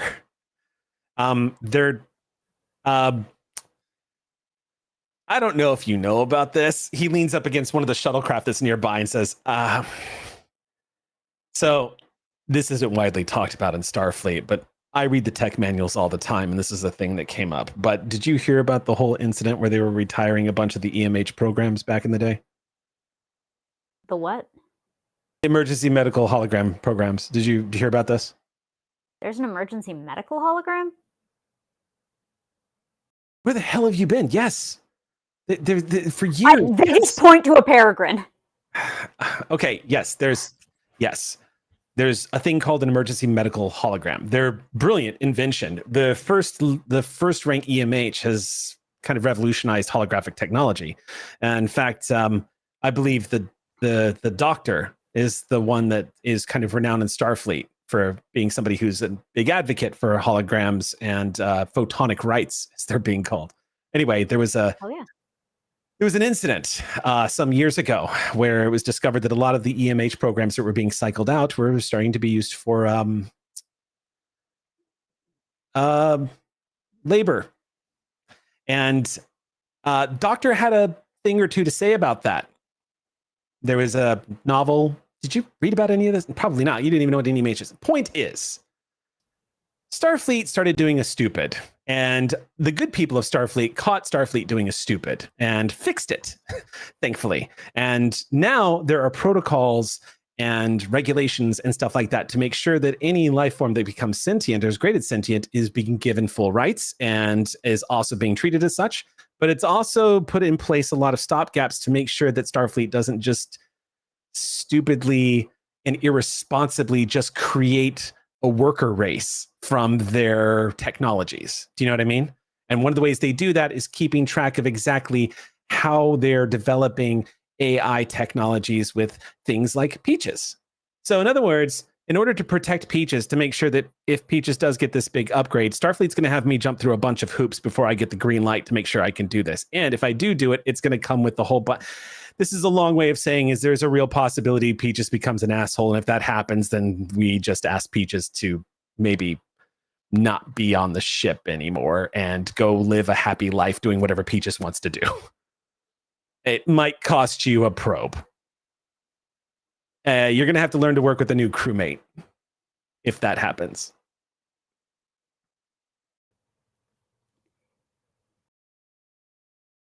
Do you ever realize just how big Starfleet is?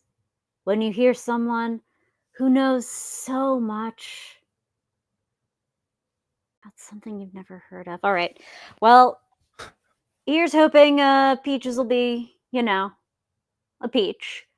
But I guess it's like having kids. You never know whether you're going to get a good kid or, me. So, if this will help the ship, I welcome our new repair drone petty officer, peachy officer. Well, Got it. I want to get far ahead of myself. Starfleet hasn't said yes to this yet. This is an issue that they're tackling head on. If you ever want to hear about it, the ship projects that are taking place over at Utopia Planitia right now are mind-blowing. Absolutely mind-blowing. It's going to be my primary reading when I'm not working. 2 weeks off, lots of stuff happening of it. But you ever want to know, I can talk all about it. It's pretty spectacular. Put Commander LaForge in charge of Utopia Planitia operations. Kind of a hero of mine. Yeah. Synthetic life. Lots of interesting stuff happening out there right now. Engineer on one of the big galaxies, right? LaForge? Did he serve it? Yeah. Oh, yeah. The Enterprise D was a Galaxy class. That's right. Yeah. Was serving on the Enterprise E until Captain Picard became Admiral Picard and then was pulled off the Enterprise E to head up the relocation project. And I think Picard then had Commander LaForge leave the Enterprise and basically take control of Utopia Planitia to head up the shipbuilding project. I can give you reports about this. This is not the way you think about flying. I read these papers all the time. I get I become kind of a dork about it. It's kind of my thing. This is why everyone says the gossip comes from engineering, isn't it? Well, there's a lot to talk about when you're crawling around in Jeffrey's tubes for 3/4 of the day. But also, the first time I've ever upgraded a unit like this. And I am probably getting ahead of myself. Starfleet's probably going to throw a bunch of regulations at me to make sure that Peaches doesn't achieve that level of self-awareness so that we aren't crossing into an ethical boundary that nobody wants to go into. They're putting in place an entire synthetic workforce on Utopia Planitia with this very same boundary to ensure that they're not being unethical.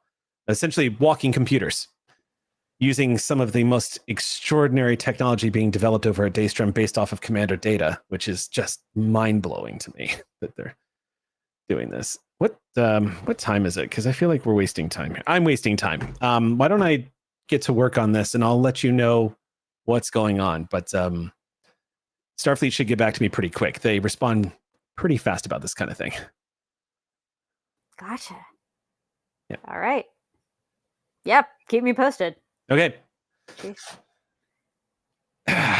Oh, Peaches, you can turn back on. Oh, you're not on. Goes over and activates Peaches again. Peaches, standing by. Is that your official title now? Yes. Cool. Do you all right, cool. I'm gonna call you Crewman Peaches. Is that all right with you? You would have to ask Cadence. Not important. Peaches it is. Hey, Peaches. Yes, Do me a Cadence. favor. Yes. And they'll walk over around to the other side from Pavin up toward the fore of Peaches. Like if you were going to imagine where a face would be on a Peaches. Mm-hmm. This sort of, again, it's almost, Peaches almost looks like a small photon torpedo and just kind of hovers Exactly. there. Yeah. Right. So just right there at the head of the sure. and leans in. Just be cool, okay? Would you like me to run a diagnostic on my surface temperature? Nah. You're peachy. Pat, pat. All right, Chief. Take care of my buddy here. Easy, will do. Anything to keep me out of the antimatter storage fill ports. Yeah. Anything but that. All right. Is this what it's like on the big birds? Over to some ground crew.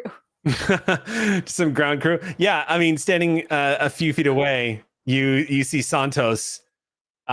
He leans over and says, "This is why I don't like it when the engineering staff come onto my flight deck. Every single time they do, they won't shut up. They don't shut up."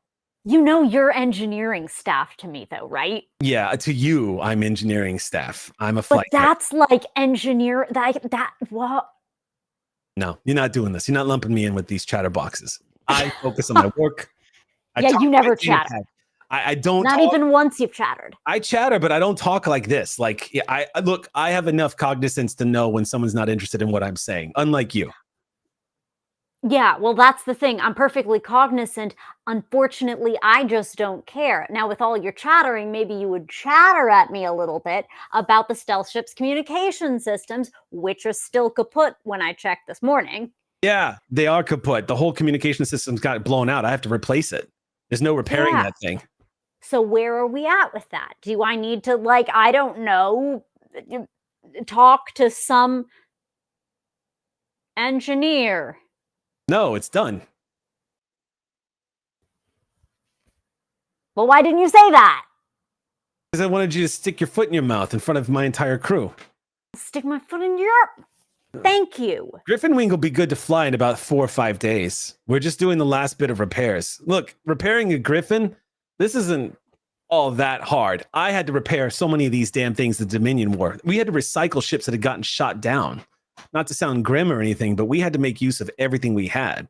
I mean, some of these Griffins may have actually been recovered.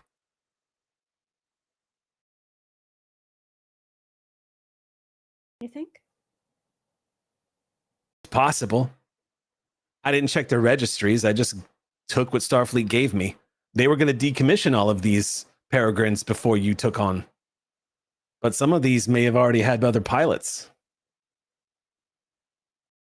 Same with starships, really.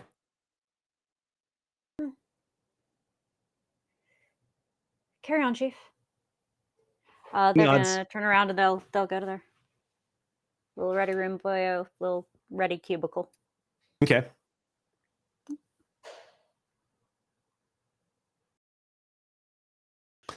While that is happening, Captain, I think you said you were headed towards. Is it the holodeck? Where were you headed? I, I was thinking the holodeck for the marathon, but the marathon was an actual marathon, which I think is much better. I Oh, think okay. Yeah. I think we would probably just find him in an office somewhere. I know that on his list of things to do was he needed to exercise, and then he needs to contact the relatives of those that were lost, and so Mhm. that's probably what he's doing Well, at this point. I would say then you're probably with Hata because that's Okay. awesome. That is Yep. a huge responsibility of the XO to help you do that. So Yeah, so you, that's Hata, and a yeoman had probably been working on that, to be sure. yeah. Yeah. So yeah, I think he's just, like one of the things is it's not just a cold call with him. Like, he's taking time and like trying to learn more about the people that were lost, and like trying his best to reassure and maybe get a smile out of them, like even Mhm. in the worst time. But he's like he's spending the time and doing the work. Okay. In that case, off of Hata's insistence, this is being done on Starbase 16's Arboretum, so that you find Yeah. yourself surrounded by the chirping of birds, some of the wildlife in the trees overhead. This arboretum, much like other parts of the starbase, actually is not holographic projection at all, but is actually well kept in a real garden. A lot of the effects that take place here are photonic in nature, but those would be things like sometimes some of the background weather patterns that kind of blow through overhead on the arboretum just to kind of give it that effect. But everything else completely natural. You're sitting at one of the tables with a yeoman. You finish up the last of these data pads as Hata gives you as you hand Hata over like the last data pad with your signature of letter of condolence, and she takes it and situates the stack, hands it over to the yeoman, and says, "I will see to it personally. These are sent on." Good, thank you. The Ensign Wallace, the last call, they collected a retro toy called Legos. Did you know that? I believe Legos is a delicacy on Cravian 3. I'm not familiar with Legos. So it's interesting that they have a toy that you could build and then eat. Perhaps they're simply named the same thing. I've noticed that there is some phonic similarities between some life forms and the word choices they have for certain different things that they celebrate. Then again, it's hard to say. Human culture is very unusual. Apparently, I will find a half-finished Lego project in the ensign's quarters. I promised to finish it, so I figured that might be something. May I make a Of recommendation, Captain? course. Are you going to suggest how to cook it? No, Captain. I am not well versed in cooking food. It's something that Arcadians don't do quite often. Water, sorry. Hmm. Insensitive. She smiles and says, I was going to suggest that since you have deemed it put it on yourself to put this together yourself, to once again intercept this suggestion and propose that this be given to the entire crew as a project. That's a brilliant idea. It was your idea, Captain. I simply added to it. Then I think that makes it our idea. And I think it's a brilliant, brilliant collaboration. Captain, there is another question, because where I was going to suggest we put this Lego would be in a location on board the USS Pride that I'm struggling with. The mess hall? Commander Cadence has taken to calling it backward Oh, because of its facing, I suspect. I'm fairly certain it has something to do with small crafts. What will the official designation of the mess hall be? And I will see to it that it is officially changed.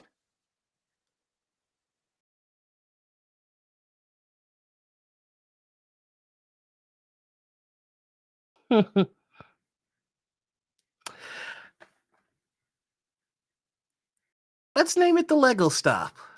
I mean, that's where we're gonna put it. So the mess hall will now officially be called Lego Stop. I could coordinate a battle with at least 32 different fleets. I am not great at naming things, Commander. I will Do you have a shop suggestion? it, as they say. No suggestions. I've noticed that the crew comes up with their own nicknames, some of which I've had to put a stop to immediately. I have attempted to stop Big Bird in its tracks, and now our admiral is referring to our ship as Big Bird. I've You lost control see- of the vessel. You almost think you see amusement in those big, beautiful black eyes as the Arcadian, she shifts her body language a little to the left as she considers that for a moment and says, "It's much like a plasma fire, Captain. The more you slap at it with a blanket to put it out, the more plasma fire gets everywhere." So I should double down and enjoy the nickname. If I enjoy it, Cadence might be annoyed enough to consider something else, but then there's always the chance that it'd be something worse. It is indeed a game of poker, as a human might say. They do not prepare you for things like this at the Academy. I'm sure Picard never had to worry about something like this. She considers that for a moment. I'm sure I could learn, if you like, look up to see what Picard had to put up with. If you would like to make some comparisons. The Admiral's life and service aboard the USS Enterprise is well documented. I'd like that. And furthermore, Commander, I would just like to say thank you for all that you've done. You've performed your role beyond admirably. You have been a foundation of this ship while I have floundered, but I am finding my way, and that is because the chair is always safe with you in it. You do not give yourself enough credit, Captain. But thank you. I am fulfilling my role as EXO. Supporting my captain is what I enjoy doing. Well, I'm very fortunate to have you as my XO. Yes, because I have completed the assignment. And she holds up the data pad.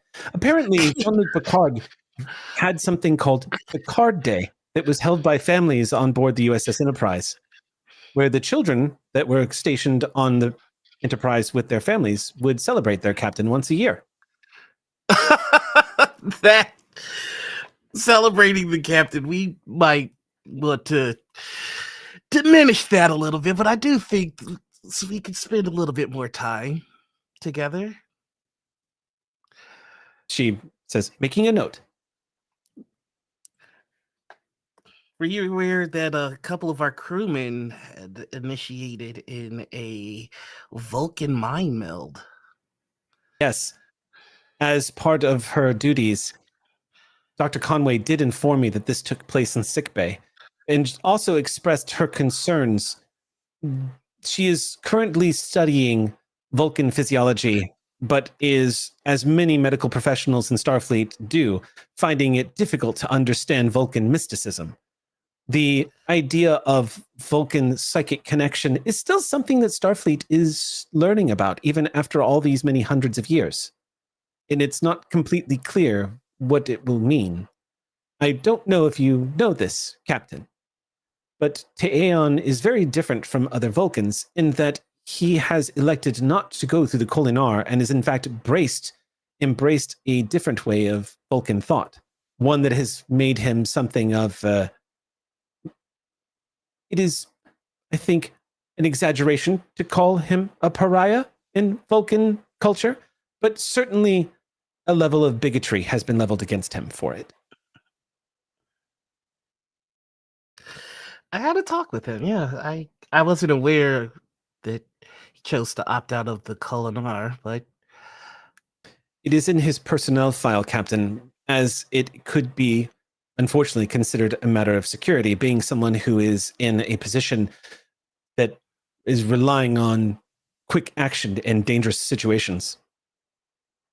However, Teon's service record does not show any moment where he has lost control to the point of causing any issues. Indeed, his service record is exemplary.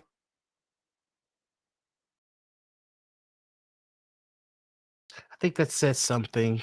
A culture who has a way to manage their emotions and choosing to do what you believe is right, what you believe is right for you in particular. She nods slowly and she says, Vulcans are a people of very, very deep feeling, Captain. And I have noticed that those who choose to embrace their emotions are often looked at with extreme distrust and prejudice in Vulcan culture. It's not easy for him, but it is very brave to be oneself. I can relate. Bajorans aren't exactly timid. It's almost as though the universe heard you say that, Captain. Because you notice just over Hata's shoulder a Bajoran sitting across the Arboretum who is looking at you. Without having to make any rolls, you immediately identify that this Bajoran is someone who is in the Bajoran religious sect. He looks like he's wearing robes. Your instinct places him as perhaps a Ranjan, which is a monk, someone who is a step below a Vedic. He seems to be glancing over like he is wanting to talk to you. He's got that vibe of like looking to see when a good time to approach is. His eyes quickly shift away when he notices you've noticed him. I think he'll look back to Hata and go, I feel a kinship with Teon. I think I have a lot to learn from him. Speaking of a lot to learn, he's going to put a hand on Hata's shoulder. I believe I have an appointment. Oh. Very well.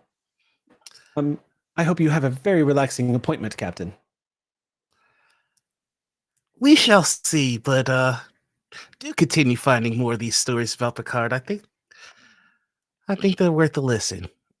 And I'd be happy to. yeah, I'm gonna walk and talk to a monk.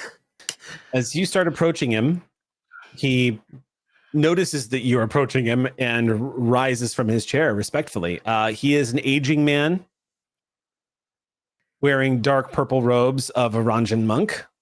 He's about 5'9", average build. He has white hair that contrasts sharply against his dark skin, and his face carries some pretty cruel looking scars, but they also are contrasted with very kind eyes. And he has, of course, the Bajoran earring dangling just off the side of his ear. You see an uncertain smile on his face as you approach, but he seems to know who you are as he addresses you by name as you approach. Well, you have me at something of a disadvantage, and no need for unease, brother. It's good to see you. Captain Sharon Idril, This is an unusual encounter for me, and what brings me out here, I wasn't sure I was going to find you here. I am Ranjan Otori. Pleasure. Do you need help? How can I help you? No, Captain, no. It's nothing like that. It's I believe that I was sent here to help you. I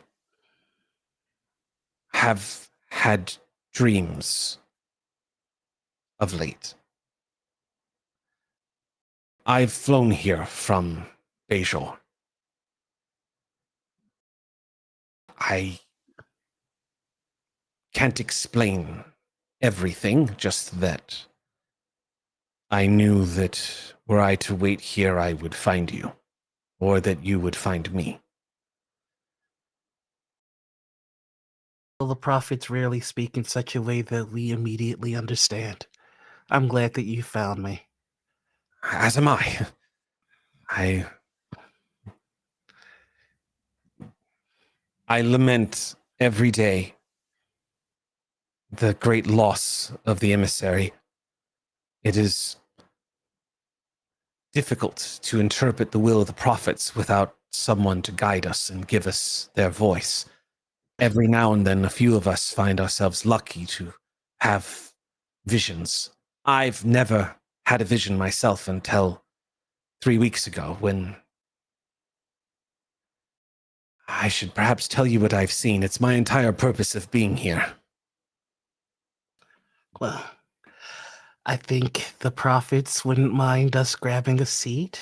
No point in you divulging such heavy news uncomfortably. Yes, thank you. He slides back into the chair and says, I'm not the emissary, obviously. I can't fully grasp what it is that I saw. It was images, scenes that I saw playing out. And they're intense. If I may, I think I am to tell you what it is that I have seen. Take your time. You have my attention. I saw you. You seemed almost as you do now, but racked with guilt. Behind you, I could see a dark horizon cast in shadow, and rising over that horizon, a planet. On the other side, a planet sinking. Both were Bejor. One was setting and the other was rising like a star. Brighter than anything I've ever seen, while the other seemed to sink behind you. And near you, there was a pond that you stood by. The water was still. And you wept. You wept into the pond. Your tears, they caused ripples in the reflection, and as the reflection moved about, I saw your reflection change. I saw a Cardassian. The Cardassian was weeping, same as you, racked with some guilt. But then the reflection looked at me, and it spoke. His lips moved, and I knew the words, though I did not hear the voice. A conflict is coming, and the wounds must first close, or the game will end. I wrote this down the moment I woke up, forced myself to memorize it. I knew I had been sent a message. I booked a chartered flight from Bajor, connected at DS9 and flew straight to Starbase 16 as soon as I could. I've been here for weeks. I almost gave up until I saw you sitting over there just now and realized my faith had been rewarded at last. I don't know what any of this means, sir, and I don't believe it's my place to know, but I do think it was my duty to bring you this dream, for whatever it may mean. You performed it well. Thank you. How is our home? Bajor? Oh. I dare say Bajor is better than it has ever been. It's prospering under its newfound residency with the Federation. And we are enjoying a new place in the galaxy right now. We are rebuilding, again, resilient as we ever are. You should return home someday and see your old skies again. It would do your spirit well. Of that you will find no disagreement from me.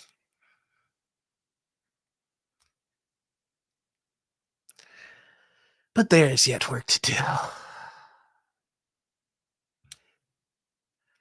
If you require anything in your time here, or if you need the means to return home, you need only ask and I will provide provisions, safety, and transportation for you. Thank you. No, I must leave immediately. I've been here so long, I'm starting to raise the ire of some of the monastery back on Bajor, but I see there as fun as ever. There's a new Kai, and she requires a lot of our support. So we must give it to her. But one last thing before I go. Yes. Jaren. Drew. He puts his hand on your shoulder and says, your pa requires care as well. Always remember that Bajor will be waiting for you.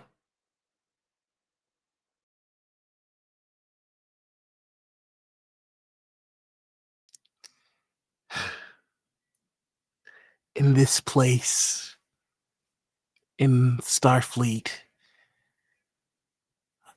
I must confess I have not had much time to think of my own pa. I represent all that have come before, all that are here, and I have to ensure that the door stays open for those that are yet to come. Thank you for reminding me to look into myself. You are a child of two worlds, but one of those worlds is Bajor. And she will be happy to see you come home again. Find me when you do. I would like to hear how things have gone.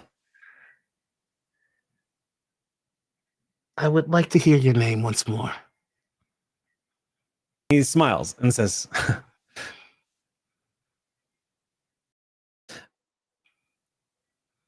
you can call me a friend first. My name is Ranjan Otori. I will remember. He smiles and says, may the prophets watch over you, brother. That we are speaking shows that they are. He nods.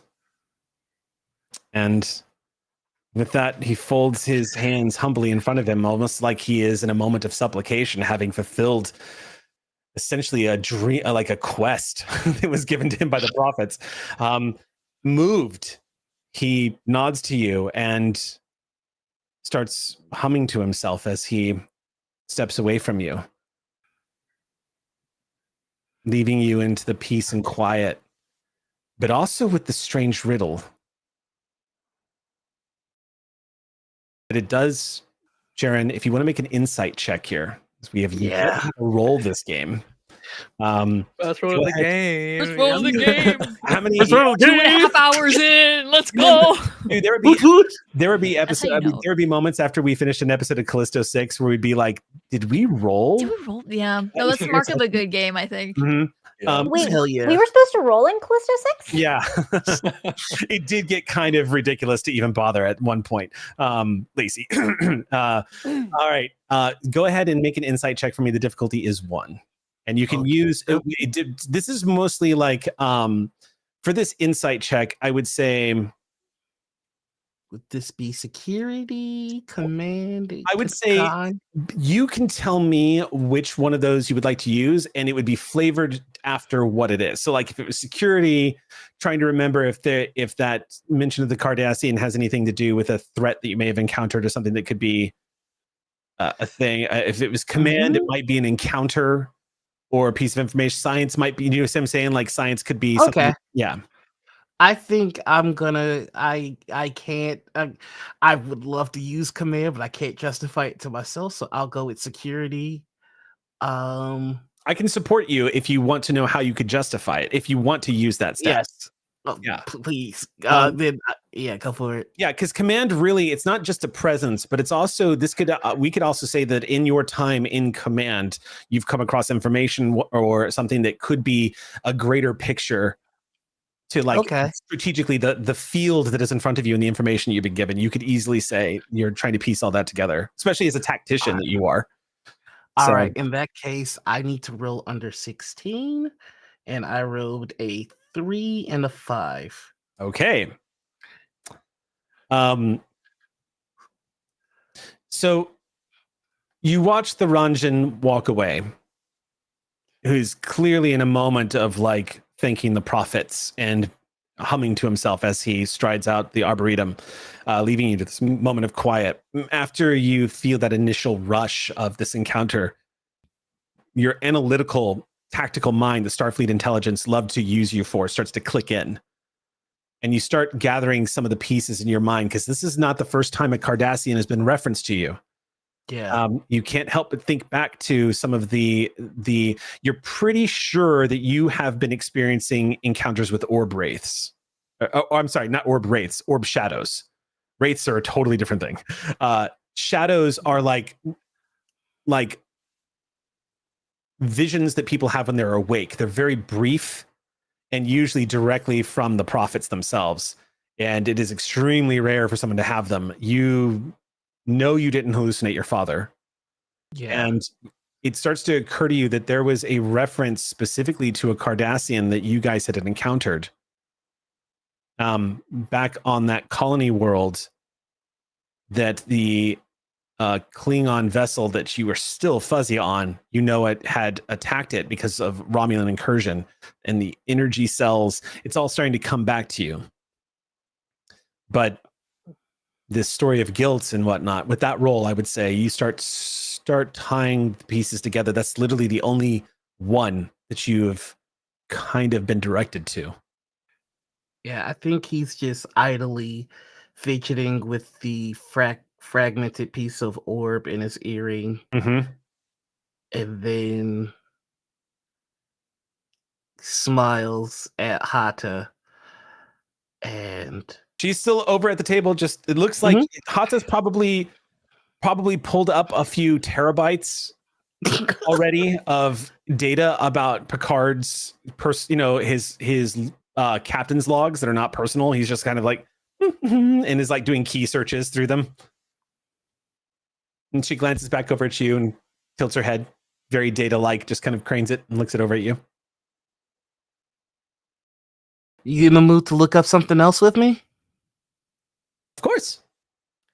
And I'm going to essentially feed all the information about that Cardassian, the Cardassian accident, and all, like, just all of it. It just, like, this will be the first Lego that we put together, essentially. Okay. So you're trying to get information on that Cardassian specifically? Yeah, just all the stuff that I have heard about Cardassians lately. Just Okay. like, okay, so we're looking this up, and then also I remember hearing about this. I promise it'll all make sense. Okay. I think. She moves through the data pad. She uplinks to the Federation database, starts tapping away. She brings up, says, nothing out of the unsort right now. Right now, the Cardassian government is in the middle of rebuilding. Of course, they're having to petition to the United Federation of Planets because the efforts underway to relocate Romulan citizens has deeply affected their ability to rebuild after the Dominion War. The devastation is still in the process of being repaired. So the Federation, as you know, is juggling quite a few things at the moment. The only Cardassian that's coming up in the database, of course, is the ones that we have encountered. The one specific that you were referring to is the Cardassian leader of the L2 trade port in the Levarin system that we encountered shortly before our esteemed wing commander was abducted. How are they? Have they been? Tell me the fate of the Cardassian and those he traveled with. It looks like he has petitioned a few requests to the Federation, but he believes that at the moment the L2 trade port might have to close for the time being until they can finish repairs. The habitation allowed on the planet side is making it very difficult to accommodate the ships that are passing through the area. As for the Cardassian himself, his name is Jorit Dahl, and she shows you his face again. You see this aging Cardassian, and his personnel file is pulled up to the side. You see he was a Cardassian military officer at one point, just before the Dominion War, and served as a Federation operative, apparently. What you see off into the side that she has been able to pull up, being that she is an XO, she has access to Federation files on him. Starfleet intelligence has declassified his actions during his time as a Federation operative, but it lists a few events of some information that he brought to the Federation that were of vital elements to help stop the breakout of war. Apparently, the entire way the Federation was able to recruit him as an operative to work against the Gulls, he apparently is a Cardassian that was against the rise of the military complex. He could see where things were going, and he didn't want the Cardassians to launch into another war with the Federation. So he was trying to head that off. According to the personnel file, after the Dominion War broke out, he fell apart as all of his efforts and risks came for naught, and then started becoming part of an underground movement to get people out of Cardassia. One of the things you note, though, he, interestingly enough, pops up because you see that he is somehow connected to Jean-Luc Picard. Apparently, the USS Enterprise was involved in a mission returning Jorit Dahl to Cardassian space, in which a Bajoran ensign named Sito Jaxa was killed, posing as a prisoner, and he as a bounty hunter returning her to Cardassian space.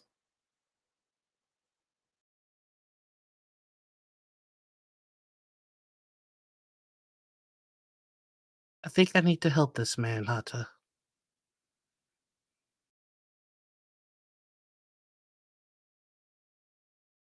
She looks back at the personnel file kind of curiously and says, "Very well, Captain.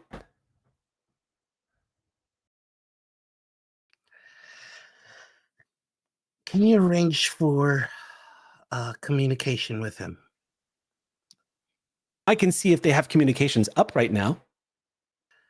Thank you. I would appreciate it.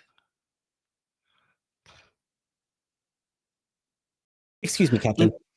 Yes. She rises, says, "I will get on this right away. Would you need anything else?" Not at the moment, but the Federation doesn't know much about Vulcan spirituality, and what they know about Bajoran spirituality is limited. It occurred to me that I never once considered to ask you about yours. I'd like to have that conversation one day. She smiles and says, "I would be happy to, Captain. Cultural exchange is one of my favorite things to do. That's why I joined Starfleet initially." Doesn't have to be so formal, but of course. Thank you again. You're welcome, Captain. And I think he's just gonna keep reading about this guy over and over again.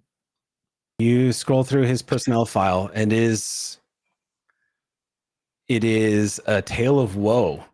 He has spent a lot of time in the Cardassian underground, and then during the moment when Cardassia turned against the Dominion, he played a principal role in trying to rescue people fleeing Cardassia. Why he is not there now helping them is an interesting question, and why he's out here at this trade port in the middle of nowhere, a neutral trade port, is anyone's guess. There's a lot of questions, but you start to see a man who is probably racked with guilt. And As he's reading, Hmm? I think the last thing from Jiren is that he just thanks the prophet for giving him a chance to help someone who stood up when they didn't have to. Okay. A few days pass, and there's two more scenes I've got, but I want to know specifically right now, before we move into that, what Taeon is up to. I'm continuing my search on anything related to the Jem'Hadar Echo. Mhm. After that advice he got from the captain, I think anything even tangentially related to the Jem'Hadar. So I think probably even Okay. delving into the Dominion War With as this, well. you have the help of Lieutenant Zarya Shirala, who is an interesting study partner. She kind of keeps saying the same things over and over. You just hear her muttering some Andorian swear word that you've heard a couple of times, the universal translator not picking up, but it's enough that it does make poor Avrali turn a deeper shade of blue every time they hear their fellow Andorians say this word. Avrali just goes, "Excuse me," and just kind of finds a quieter corner. What you've learned is that Shirala has actually had experience on the ground with the Jem'Hadar, and every time you bring up some more information about them, she just shakes her head and goes, "Fucking Jem'Hadar." With each curse I hear you say, I'm almost glad I haven't had to run into them. She looks at you and she says,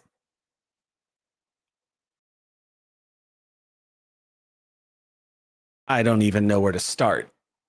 They are genetically engineered. They have an average lifespan of about 5 years because they die in battle because their gods tell them to. That was our enemy. And they were elite trained. They could bend light.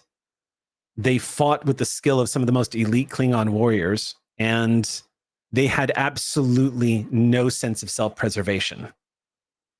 It was bad." Even the Klingons were thrown off by it because they're used to fighting for glory and honor, but the Jem'Hadar just threw themselves into the grinder because their god said so. It wasn't what anybody signed up for when we went to the academy. Boldly go, all that stuff, kind of what we wanted. We found ourselves in the trenches.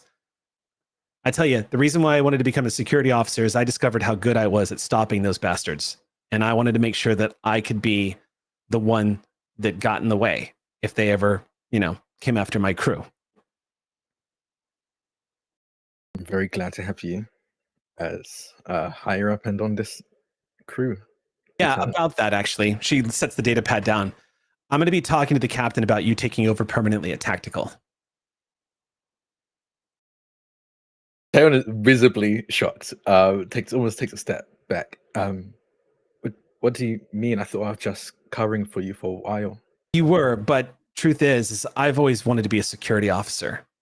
Like, don't get me wrong, I love tactical, but I want to be on every away team. I want to be the one that's there. I'm really good making sure that threats are not endangering my fellow crew members. When it comes to that kind of stuff, I want to be there with you guys when I'm down there. So I'm putting in a request to become chief security officer.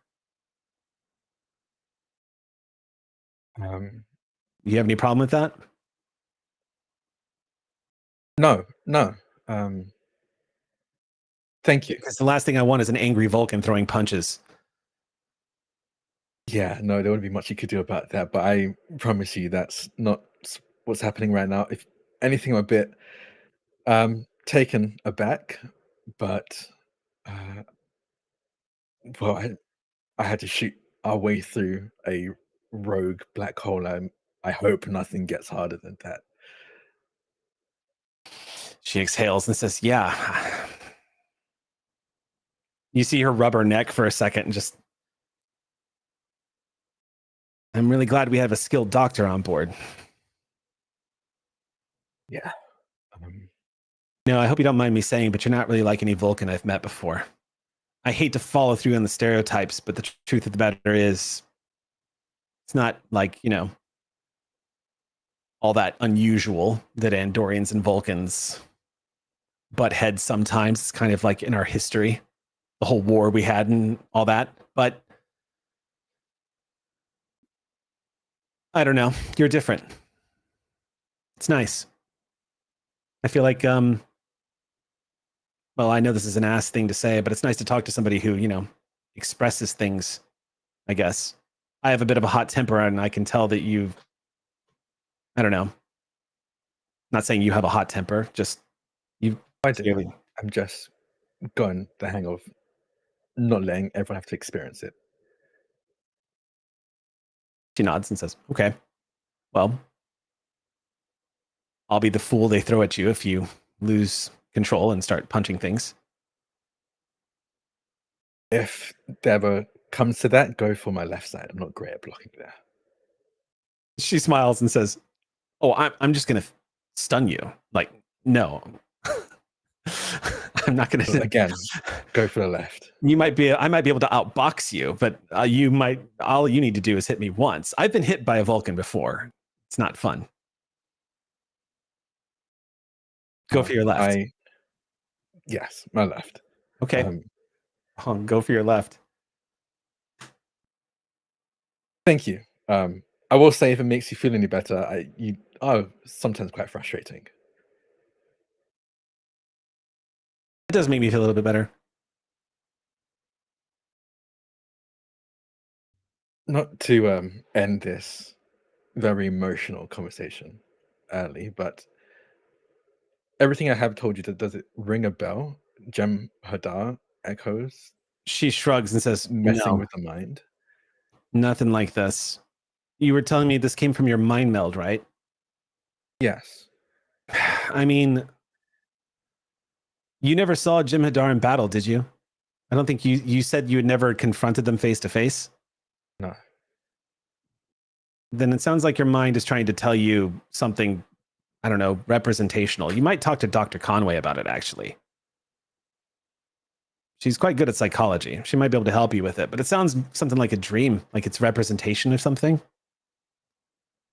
I realized I didn't consider that. I thought it was very literal. That's probably why we're coming up with nothing. Hey, yeah, I think I'll talk to the doctor then. Are you sure you want to? No.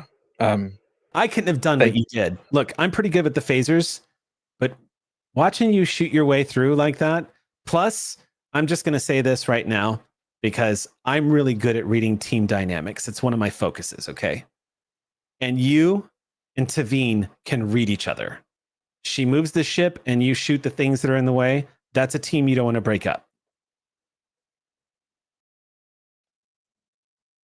She's definitely gotten better since the last time we've worked together. Oh, talking shit. Oh my.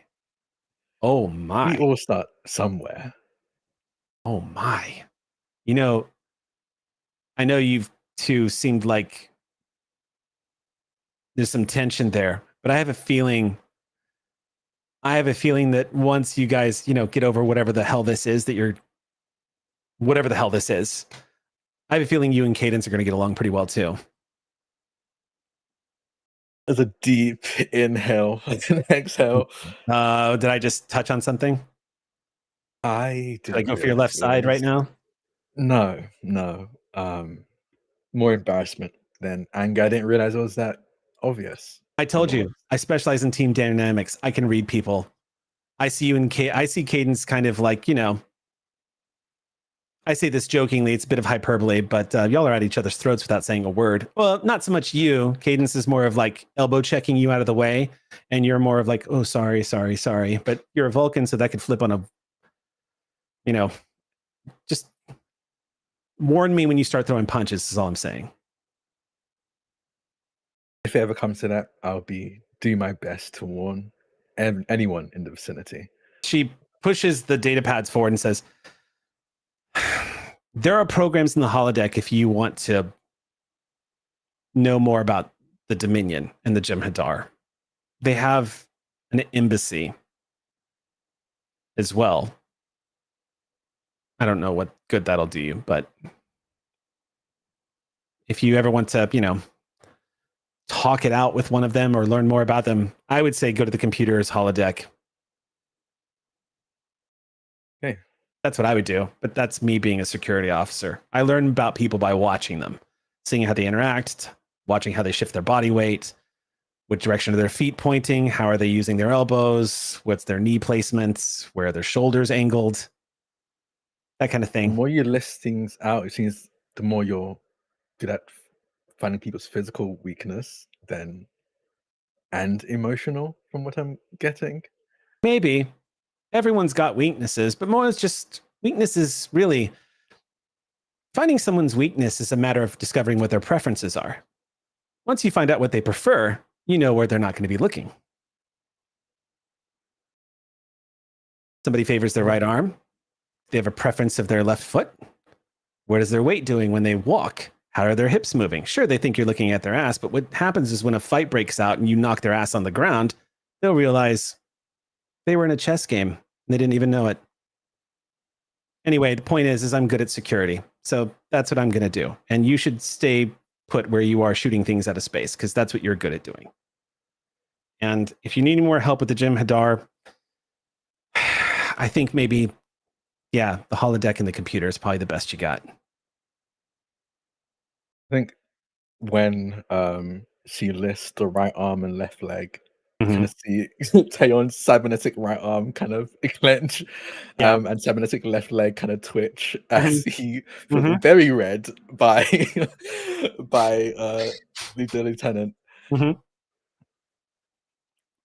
I think there's a look of, I don't think not fear, but like acknowledgement that, and I think maybe even comfort that if he was to lose control, which he hasn't done, but never say never, she could be the shield that she said she needs and will be. But he will nod and say, "Thank you. Actually, we still got a couple more days of nothing, so I'm going to think I'm going to fill them with speaking to a Jem'Hadar of the photon variety. Anyway." On that note, I need to get going because Avrali, bless their adorable, delicate little heart, wants me to help them train for the Ushan.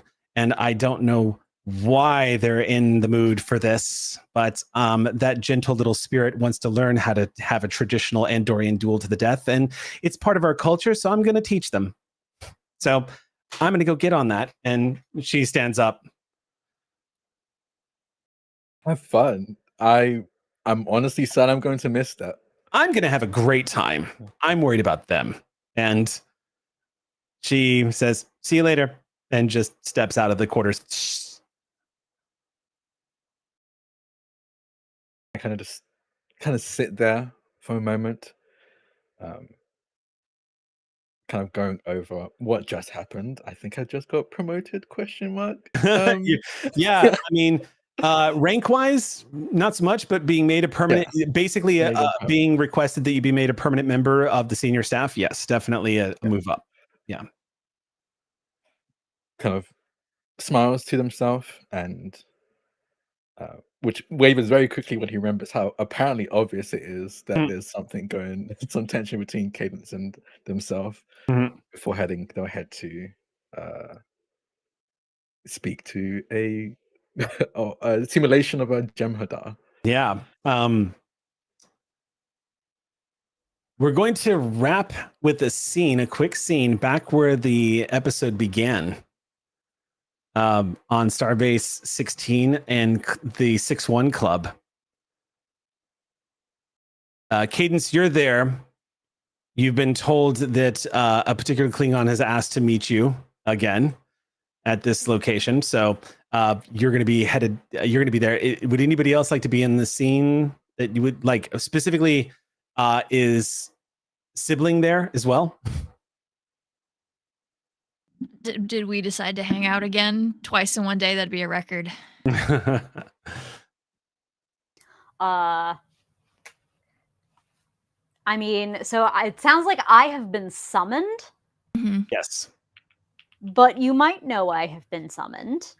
Yeah. I don't know if you're gonna be like that. I don't know if you're if you're feeling like, I don't know, being a sibling again. That sounds like a you call, frankly. I can give you context. Chok has told you he's found something.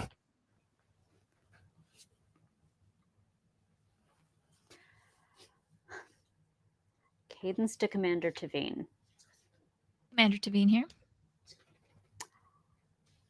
I am expecting to be briefed by Chok. I presume you would find this experience edifying. Would you like to join me? You sound so strange when you try to speak Vulcan. But yes, I would enjoy joining you. Takes one to know one. We will meet up. Okay. Transporters probably or something. When you arrive, Chok is sitting at the table at the 6-1 Club, the same table that you all met at previously. Easy to spot. At the same time, station time as well.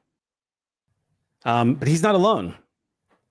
As you approach the table, he stands up and says, I found you someone who could help in a very unique way and seems to know a thing or two. Sitting across from him is not someone you expected to see Chok with. It looks like a woman that is probably she looks human, wearing a very nice dress with low cut, with a bit of a beautiful silken floral print all over it. She has long flowing brunette hair that spills down around her shoulders. She stands up and has these bright, excited looking chestnut brown eyes with a big grin on her face. Chok says, this is someone who has an interesting relationship with time, you might say, since you brought this up. This is my friend, and she cuts him off immediately and says, I'm Valia Ferrin. She extends her hand. You just call me Valia, though. Hello, Valia. Hi. Chok told me about this Klingon, and I got very excited because I know her.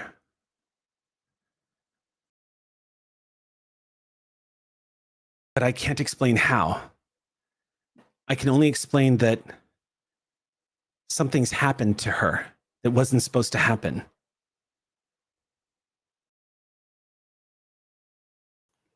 Yeah, that goes with her story. Why can't you my people have a very interesting relationship with temporal events. It's not really difficult to explain. I'm an Elorian. Cool. We're a race of people that has a very long history with being able to sense when things have shifted in the timeline. It's something that we've documented over many centuries, but I've not encountered it myself until now. But the moment Chok here told me and asked me about this, I immediately knew I knew her. And I had to talk to you. I think something's happened to her. I think there was a House Marach. And I think it doesn't exist anymore. And with that, we are going to bring an end to tonight's session on that button. All right, very chill, very demure. Oh boy.